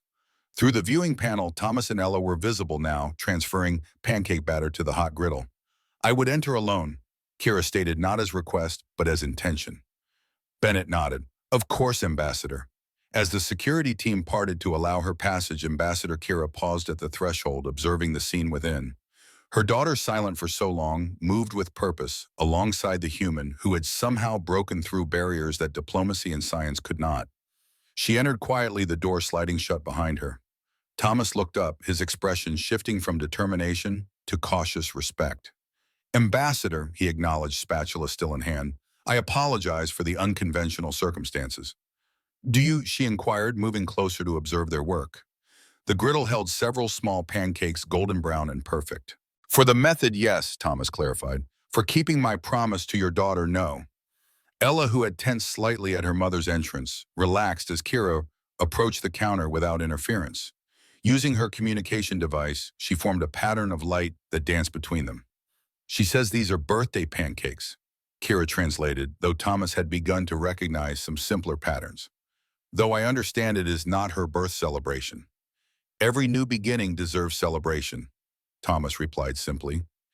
Kira studied him. This human who had defied security, risked his position, and broken countless protocols, as all to keep a promise to make pancakes with a traumatized child.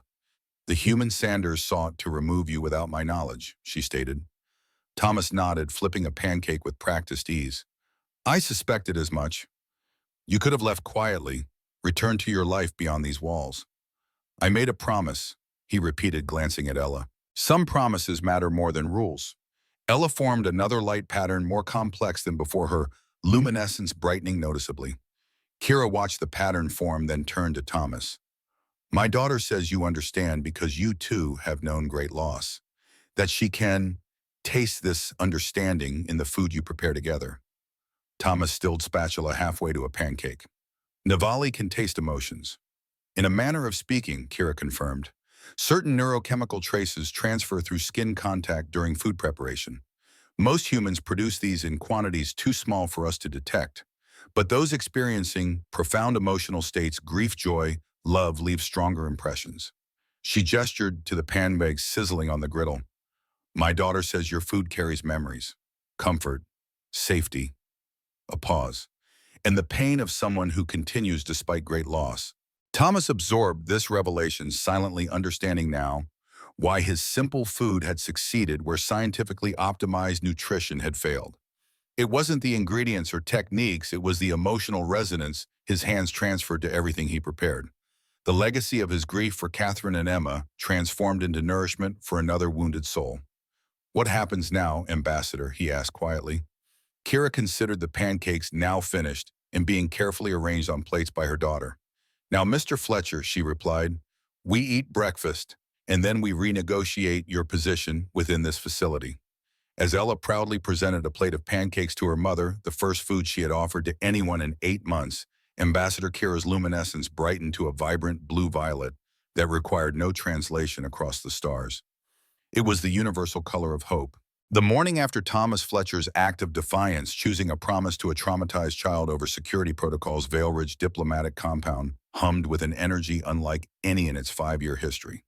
Word had spread through every level. The maintenance cook who had barricaded himself in Kitchen 47D with the alien princess, the pancake breakfast that had somehow transformed a diplomatic incident into a breakthrough, the ambassador who had emerged with her daughter, willingly following a sight not seen since before the assassination attempt. Most remarkable of all, Princess Ella had spoken not through her translation device, but with her own voice, a single word that echoed through the compound's power structure like a seismic event. Tomorrow, a question, a request, a bridge between worlds. And Thomas Fletcher, the man who should have been expelled from the facility, had been seen walking freely alongside Ambassador Kira, their conversation intense but without hostility. Something fundamental had shifted at Vale Ridge. Everyone felt it, from security personnel to diplomatic staff, from kitchen workers to maintenance crews. Something that tasted suspiciously like hope. You're certain of this analysis? Colonel Bennett asked, studying the data displayed on the laboratory's main screen. Dr. Eleanor Chen nodded, her usual professional detachment giving way to poorly concealed excitement. We've verified the results 3 times. The neurochemical markers are unmistakable. Bennett paced the sterile lab, processing the implications. Around them, scientific equipment hummed and blinked, analyzing samples taken from various food items Thomas Fletcher had prepared. Simplify it for me, he requested, in non-technical terms. Chen gestured to a molecular model rotating on a secondary display. When humans prepare food by hand, they leave trace neurochemicals through skin contact, completely harmless, nearly undetectable to our senses. But naively, physiology includes specialized receptors that can detect and interpret these compounds. Like scent dogs can detect fear pheromones, Bennett suggested. Similar but much more precise, Chen corrected. They don't just detect presence, they interpret complex emotional states. Grief, joy, affection, anxiety, all transferred through touch to the food. Bennett stopped pacing. And Fletcher's food carries a remarkably strong emotional signature, Chen replied, tapping controls to bring up comparison charts. Most humans register within this range. She indicated a modest section of the scale. Fletcher's readings are here. Her finger moved to a point far beyond the normal range. Wow, Bennett asked, though he suspected the answer. Trauma, Chen said simply. Profound grief changes neurochemistry. The deaths of his wife and daughter appear to have permanently altered his emotional imprint, made it stronger, more detectable. And the princess can taste this grief in his food. Yes, but that's only part of it. Chen's eyes lit with scientific fascination. Fletcher's neurochemical signature also shows unusually high levels of what we might call protective nurturing markers, compounds associated with parental care behaviors. His brain essentially fires the same patterns whether he's cooking or caring for a child. Bennett absorbed this, connecting it to his military experience. I've seen something similar in combat veterans. Men who lose comrades often transfer their protective instincts to others in their unit, sometimes with extraordinary intensity. Exactly, Chen agreed. For Fletcher, cooking became a form of caregiving after his losses. When he prepares food, particularly for someone vulnerable, his neurochemistry broadcasts emotional signals at intensities Navali can readily detect. And Princess Ella responded to this emotional resonance. More than responded, Chen emphasized. According to Ambassador Kira Navali, children develop trust bonds through shared meals. It's biologically hardwired into their social structure. When the princess tasted Fletcher's emotional imprint, she recognized something familiar across species barriers, the biochemistry of protection, of safety. Bennett moved to the lab window overlooking the facility grounds, thinking through the implications. Sanders could never have replicated this effect. No, Chen confirmed.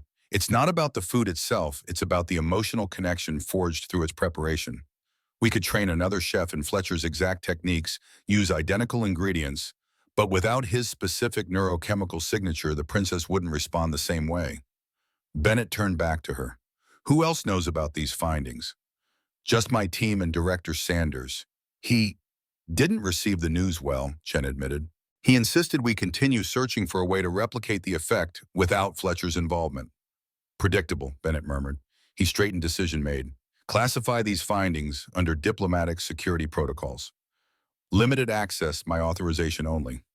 Chen looked surprised. Colonel, this discovery isn't just scientific, it's diplomatically sensitive, he explained.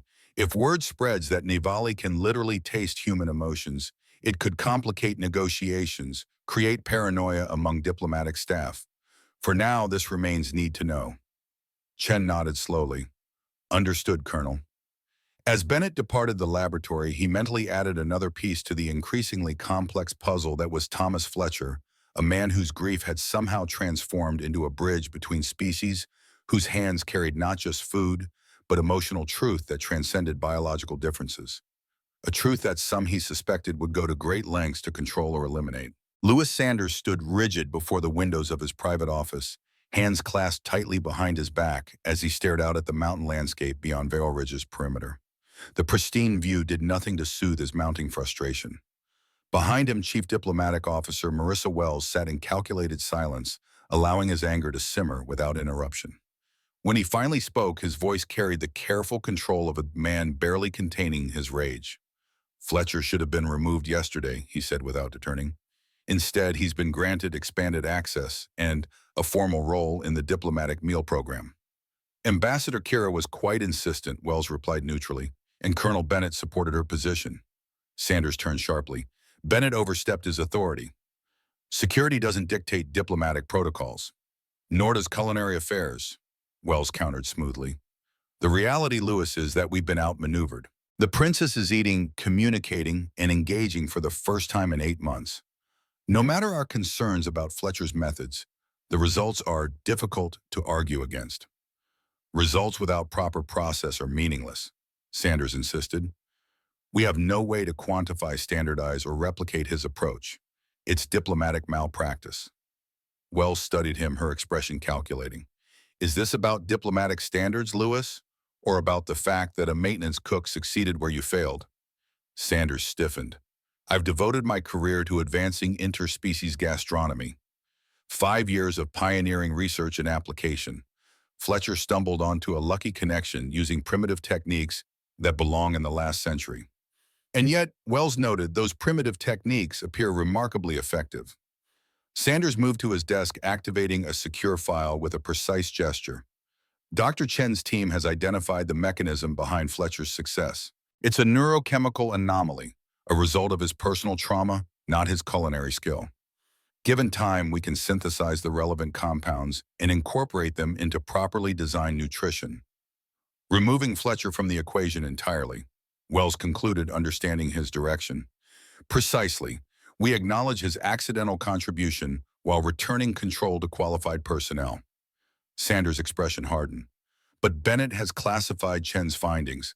He's deliberately obstructing scientific progress to protect Fletcher's position. Wells considered this, tapping manicured fingernails against her armrest. The situation is politically delicate.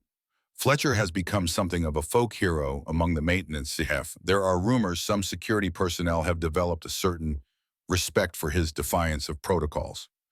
All the more reason to act decisively, Sanders insisted. This cannot become about personality over process. There are larger considerations at stake, such as when Sanders activated his desk terminal, bringing up restricted files from the diplomatic archives. The Navali trade negotiations enter final phase next month. Technology exchanges worth billions.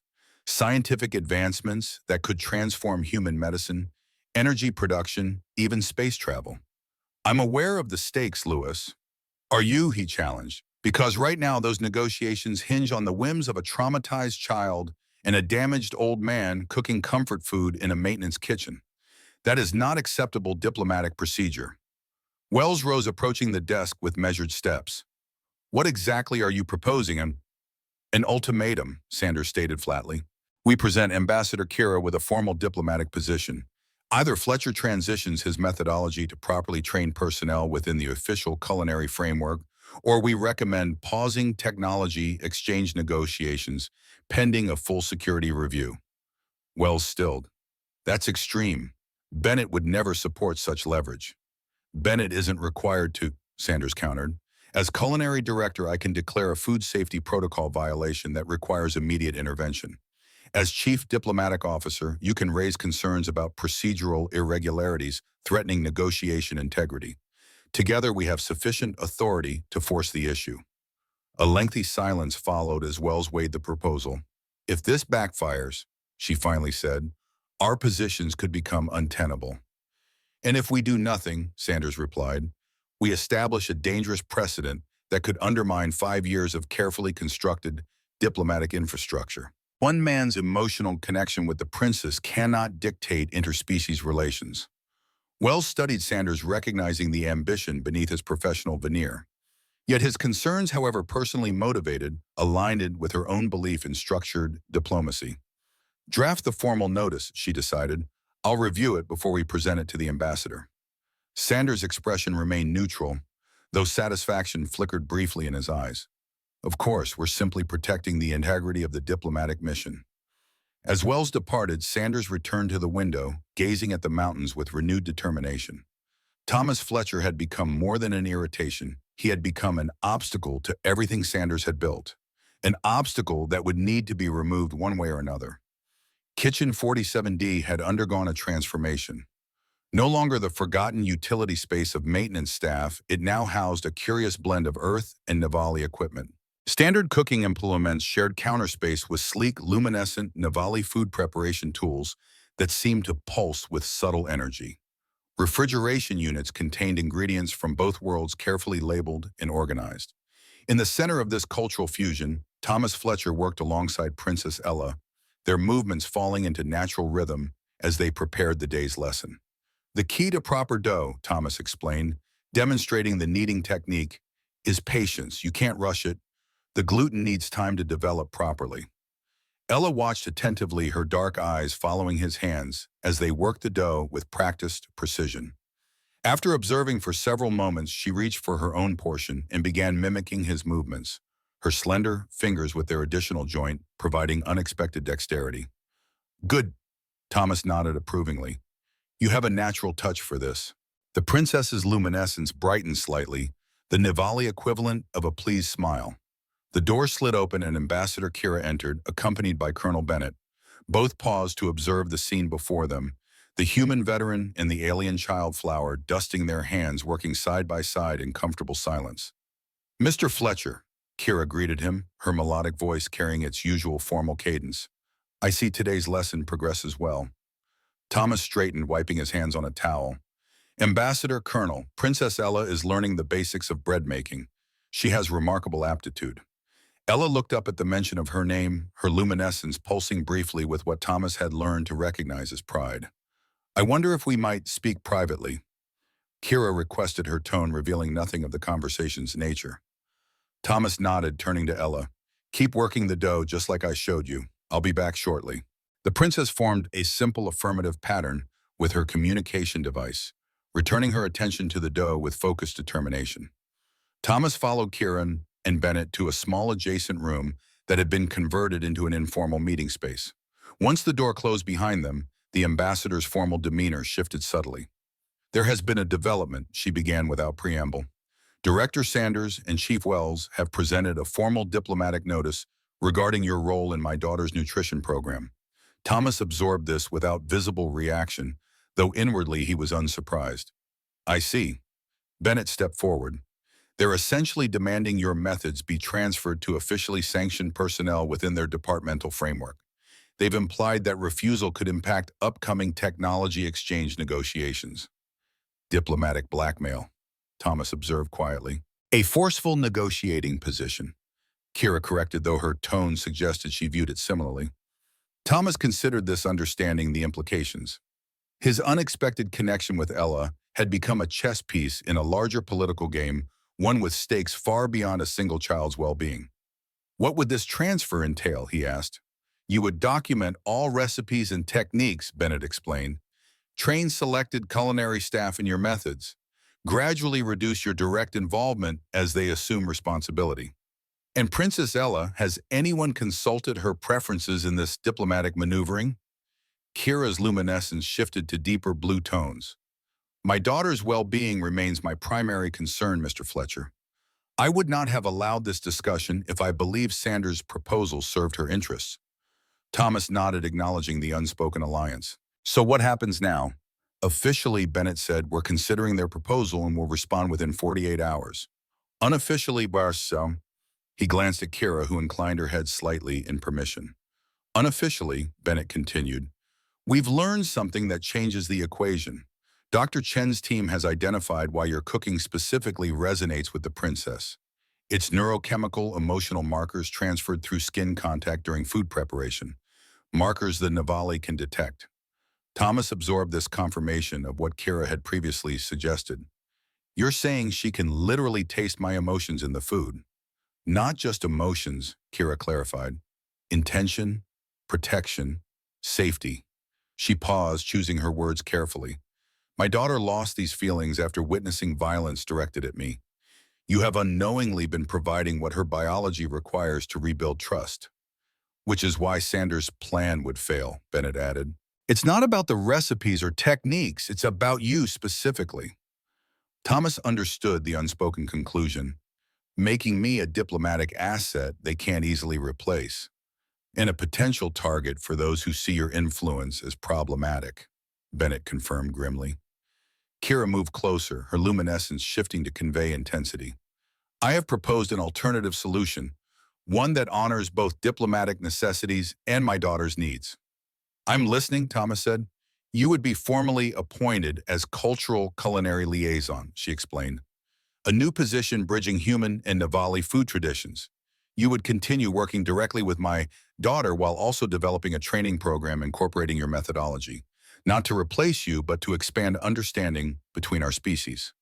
And Sanders and Wells would be required to acknowledge your official status, Bennett replied, while saving face through your participation in the broader diplomatic framework. Thomas considered the proposal, recognizing the careful balance it attempted to strike. And if they refuse this compromise, then, Kira said, her voice taking on a subtle steel that required no translation across species, I will formally request their replacement in the diplomatic mission, citing obstruction of my daughter's recovery process. The statement hung in the air, a remarkable threat from an ambassador normally characterized by perfect diplomatic restraint. I never intended to become entangled in politics, Thomas said finally. My only concern has been helping your daughter. I know, Kira acknowledged, which is precisely why you have become indispensable, Mr. Fletcher. Those without political ambition often make the most trusted advisors. Bennett checked his secure communicator as it signaled an incoming message. His expression darkened as he read the display. What is it? Thomas asked, recognizing the shift in the colonel's demeanor. Security alert, Bennett replied, already moving toward the door. Unauthorized access to Dr. Chen's laboratory. Files transferred from secure systems. Thomas and Kira exchanged glances, both understanding the implications immediately. Sanders, Thomas said. Bennett nodded grimly. Most likely. I need to address this immediately. As Bennett departed, Thomas turned back to Kira. This just escalated beyond diplomatic maneuvering. Indeed, she agreed. It would seem Director Sanders is unwilling to await official responses. Thomas thought of Princess Ella in the next room, finally beginning to heal from trauma, finally learning to trust again.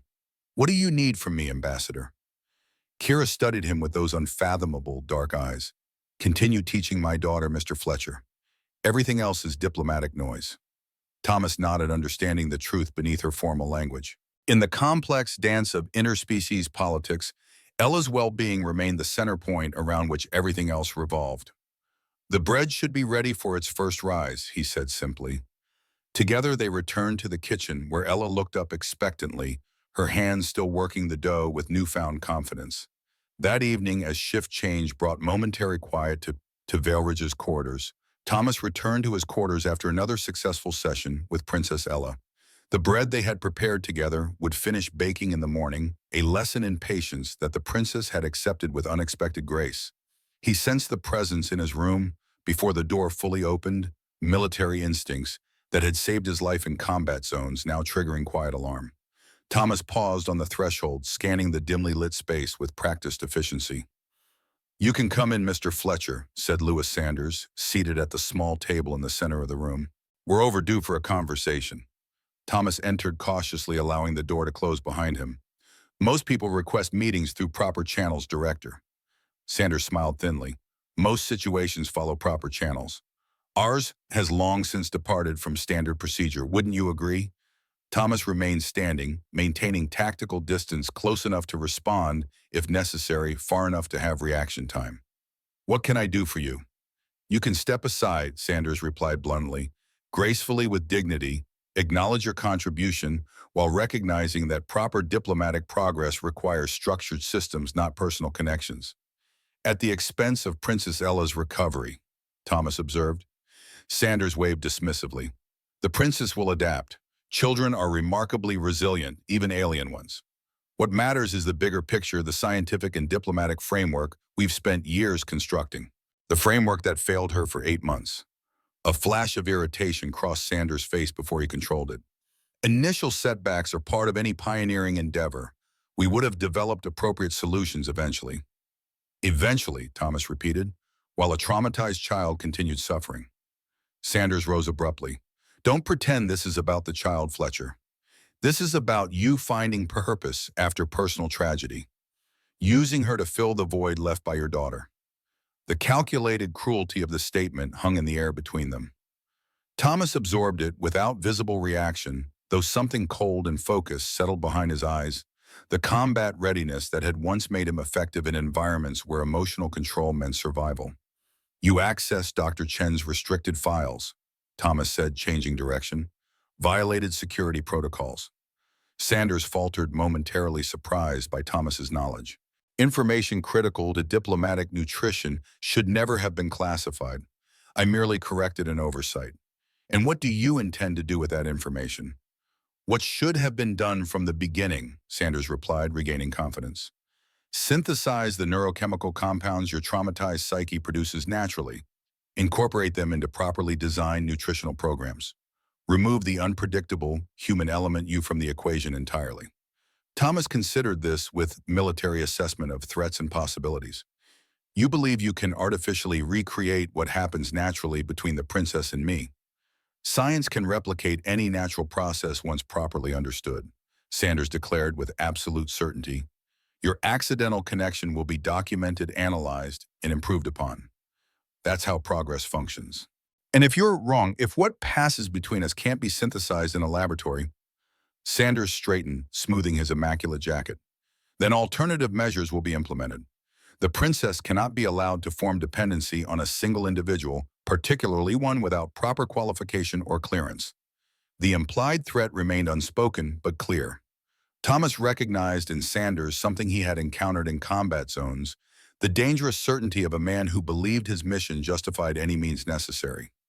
"I've received a formal offer from Ambassador Kira," Thomas said calmly. "Cultural culinary liaison. A compromise that allows your framework to continue while maintaining what works for the princess." Sanders' expression hardened. "A political maneuver to undermine established authority.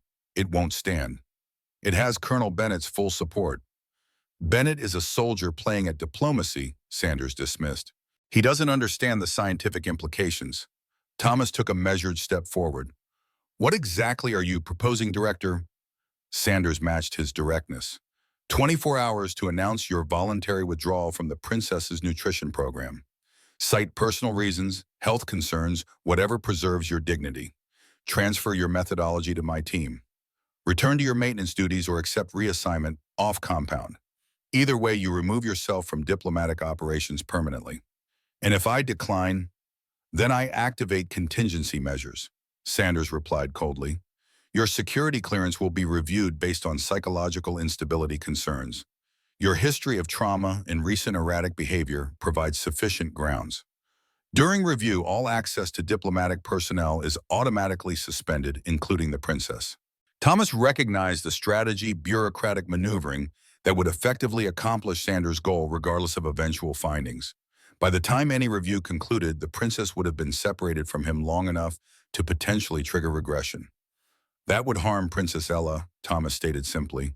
Temporary discomfort for long-term diplomatic stability, Sanders countered. Besides, with the neurochemical data, we can likely prevent significant regression. Likely, Thomas repeated the word hanging between them. Sanders moved toward the door, considering the conversation concluded. 24 hours, Fletcher. For someone with your military background, I trust you understand when tactical retreat is the only sensible option.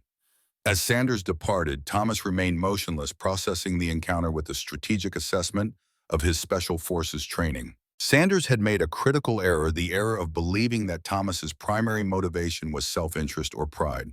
In 22 years of military service and decades in professional kitchens, Thomas had learned that some men fought for glory, some for power, some for ideology. But the most dangerous opponents were those who fought simply to protect something they valued more than themselves. Sanders had failed to recognize which category Thomas Fletcher belonged to. Ambassador Kira moved silently through the private garden that adjoined the Nivali diplomatic quarters. The space, designed to approximate the atmospheric conditions and botanical life of her homeworld, provided rare moments of solitude amid the constant demands of her position. She paused beside a luminescent plant whose spiral structure pulsed with gentle blue light, a reminder of the forest where she had spent her childhood. As she reached to touch its delicate surface, a subtle shift in the garden's atmosphere alerted her to another presence. "You may approach, Mr. Fletcher," she said without turning. Thomas emerged from the shadows of an arched entranceway, his movements quiet despite his age, the ingrained stealth of military training never fully abandoned. "Ambassador," he acknowledged, "I apologize for the unconventional meeting request." Kira turned, studying him with those fathomless dark eyes. "These are unconventional circumstances. I presume Director Sanders has made contact." Thomas nodded once. "A direct approach. 24 hours to withdraw voluntarily or face security clearance review on psychological grounds." "Aggressive." Kira observed, her luminescence shifting to deeper tones that suggested concern, though not unexpected. "He's accessed Dr. Chen's classified research," Thomas added. "Believes he can synthesize the neurochemical connection between your daughter and me." Kira's luminescence pulsed briefly with what Thomas had learned to recognize as skepticism. "A fundamental misunderstanding of our biology. The compounds themselves are merely carriers. It is the intention behind them that resonates with Nivali perception." She gestured for Thomas to join her beside a reflecting pool at the garden center. The water's surface rippled with subtle energy, casting prismatic patterns across their features. "What do you propose, Mr. Fletcher?" she asked directly. Thomas considered his response carefully. "Sanders believes this is about power position control. He's created an equation where someone must win and someone must lose. And you see an alternative." "I do."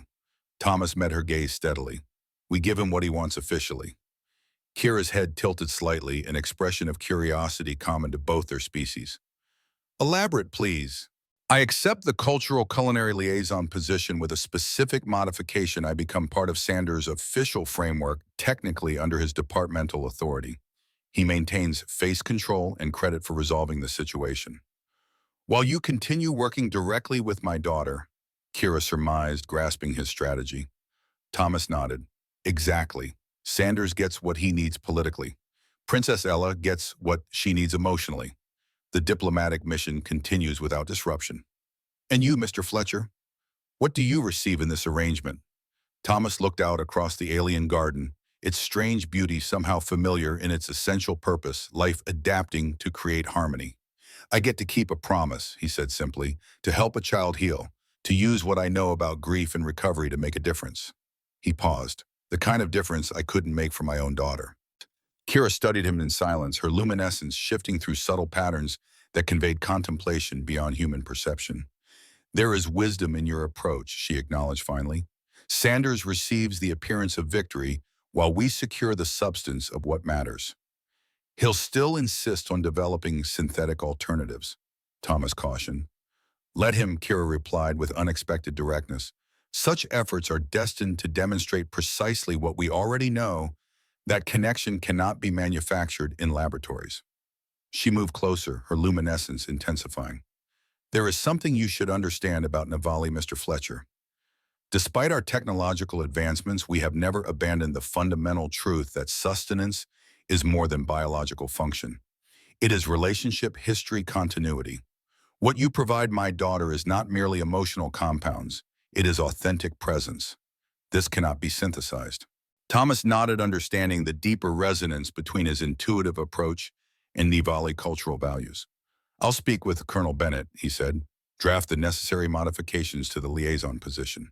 And Kira added, will ensure Sanders understands that accepting this compromise is preferable to the alternative, my formal diplomatic objection to his continued involvement with Nivali nutrition.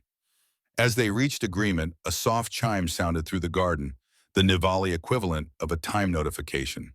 It appears our bread should be ready for baking, Kira observed. Thomas smiled slightly. Princess Ella was quite clear about wanting to complete the process first thing in the morning. She has spoken of little else since your lesson, Kira admitted, a note of maternal wonder in her voice. It has been a considerable time since I have seen such anticipation in my daughter. As they moved toward the garden's exit, Kira paused, turning to Thomas with unexpected directness. You understand that what began as a simple cooking lesson has evolved into something far more significant. Mr. Fletcher, you are helping rebuild my daughter's relationship not just with food, but with trust itself. Thomas thought of Emma, of the meals they had prepared together, of the bond that transcended ingredients and techniques. Sometimes, he said quietly, the most important thing we can give another person is simply the safety to begin again. Kira's luminescence brightened in what Thomas had come to recognize as the Nivali expression of profound agreement, a bridge of understanding that required no translation across the stars. 2 weeks later, Thomas stood in the newly designated Interspecies Culinary Center, formerly Kitchen 47D, now expanded and upgraded while still maintaining its essential simplicity. The space represented a carefully balanced compromise, advanced equipment integrated alongside traditional tools, sophisticated monitoring systems discreetly installed while preserving the transparent, open environment that had proven so crucial to the princess's recovery. Around a central preparation island, an unusual gathering had assembled. Princess Ella stood beside Thomas, her luminescence noticeably brighter than it had been 2 weeks prior, a visible sign of her improving well-being.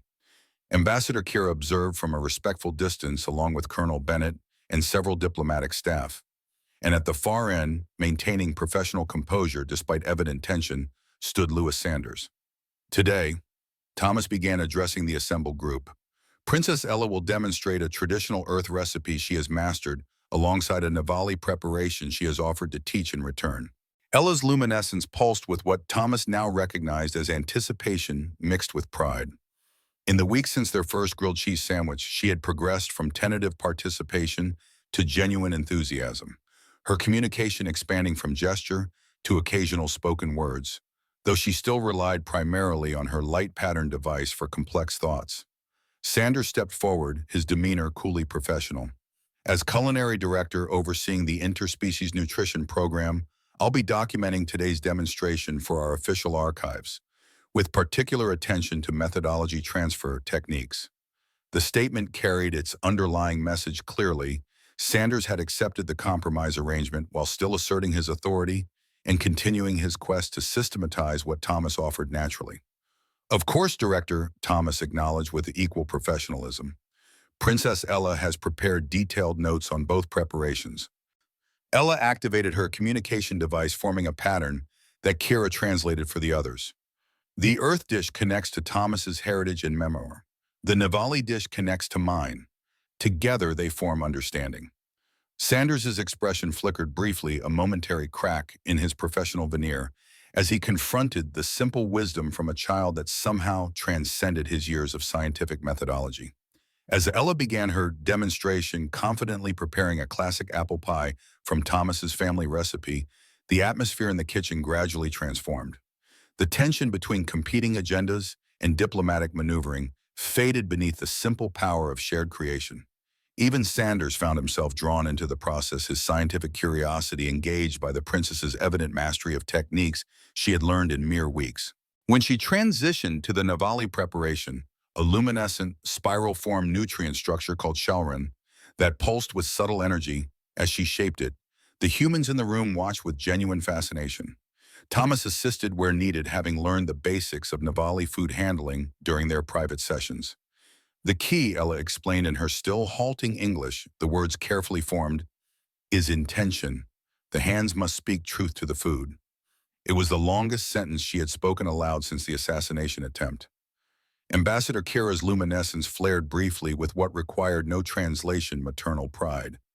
As both dishes reached completion, the pie golden and fragrant, the Shalran pulsing with harmonized energy, patterns, Ella arranged them side by side on the central island.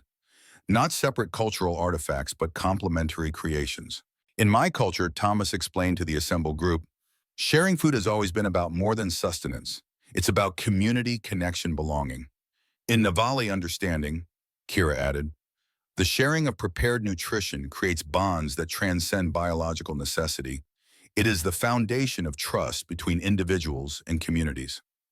Ella formed a light pattern so clear that even the humans present could interpret its basic meaning: similarity, resonance, harmony.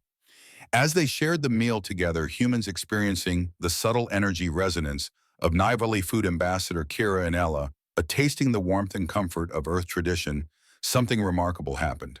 The diplomatic formality that had characterized previous interactions gradually dissolved, replaced by genuine engagement. Even Sanders, despite his initial resistance, found himself drawn into conversation with the princess about the chemical processes that created different flavor profiles across species. Ella responded with unexpected insights, demonstrating an intelligence and curiosity that had been hidden beneath trauma for too long.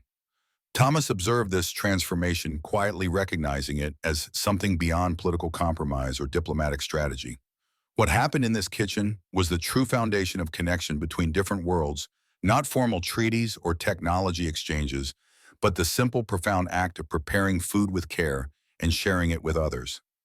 As the gathering concluded, Sanders approached Thomas while the others were engaged in conversation. Your methods remain scientifically unorthodox, he said, his tone carefully neutral, but I cannot deny their effectiveness. Thomas nodded, accepting the closest thing to acknowledgement he was likely to receive. Different paths to the same destination, Director. Sanders considered this professional pride still evident, but tempered now with reluctant respect. My research into synthesizing the neurochemical connections continues. Of course, Thomas replied without rancor.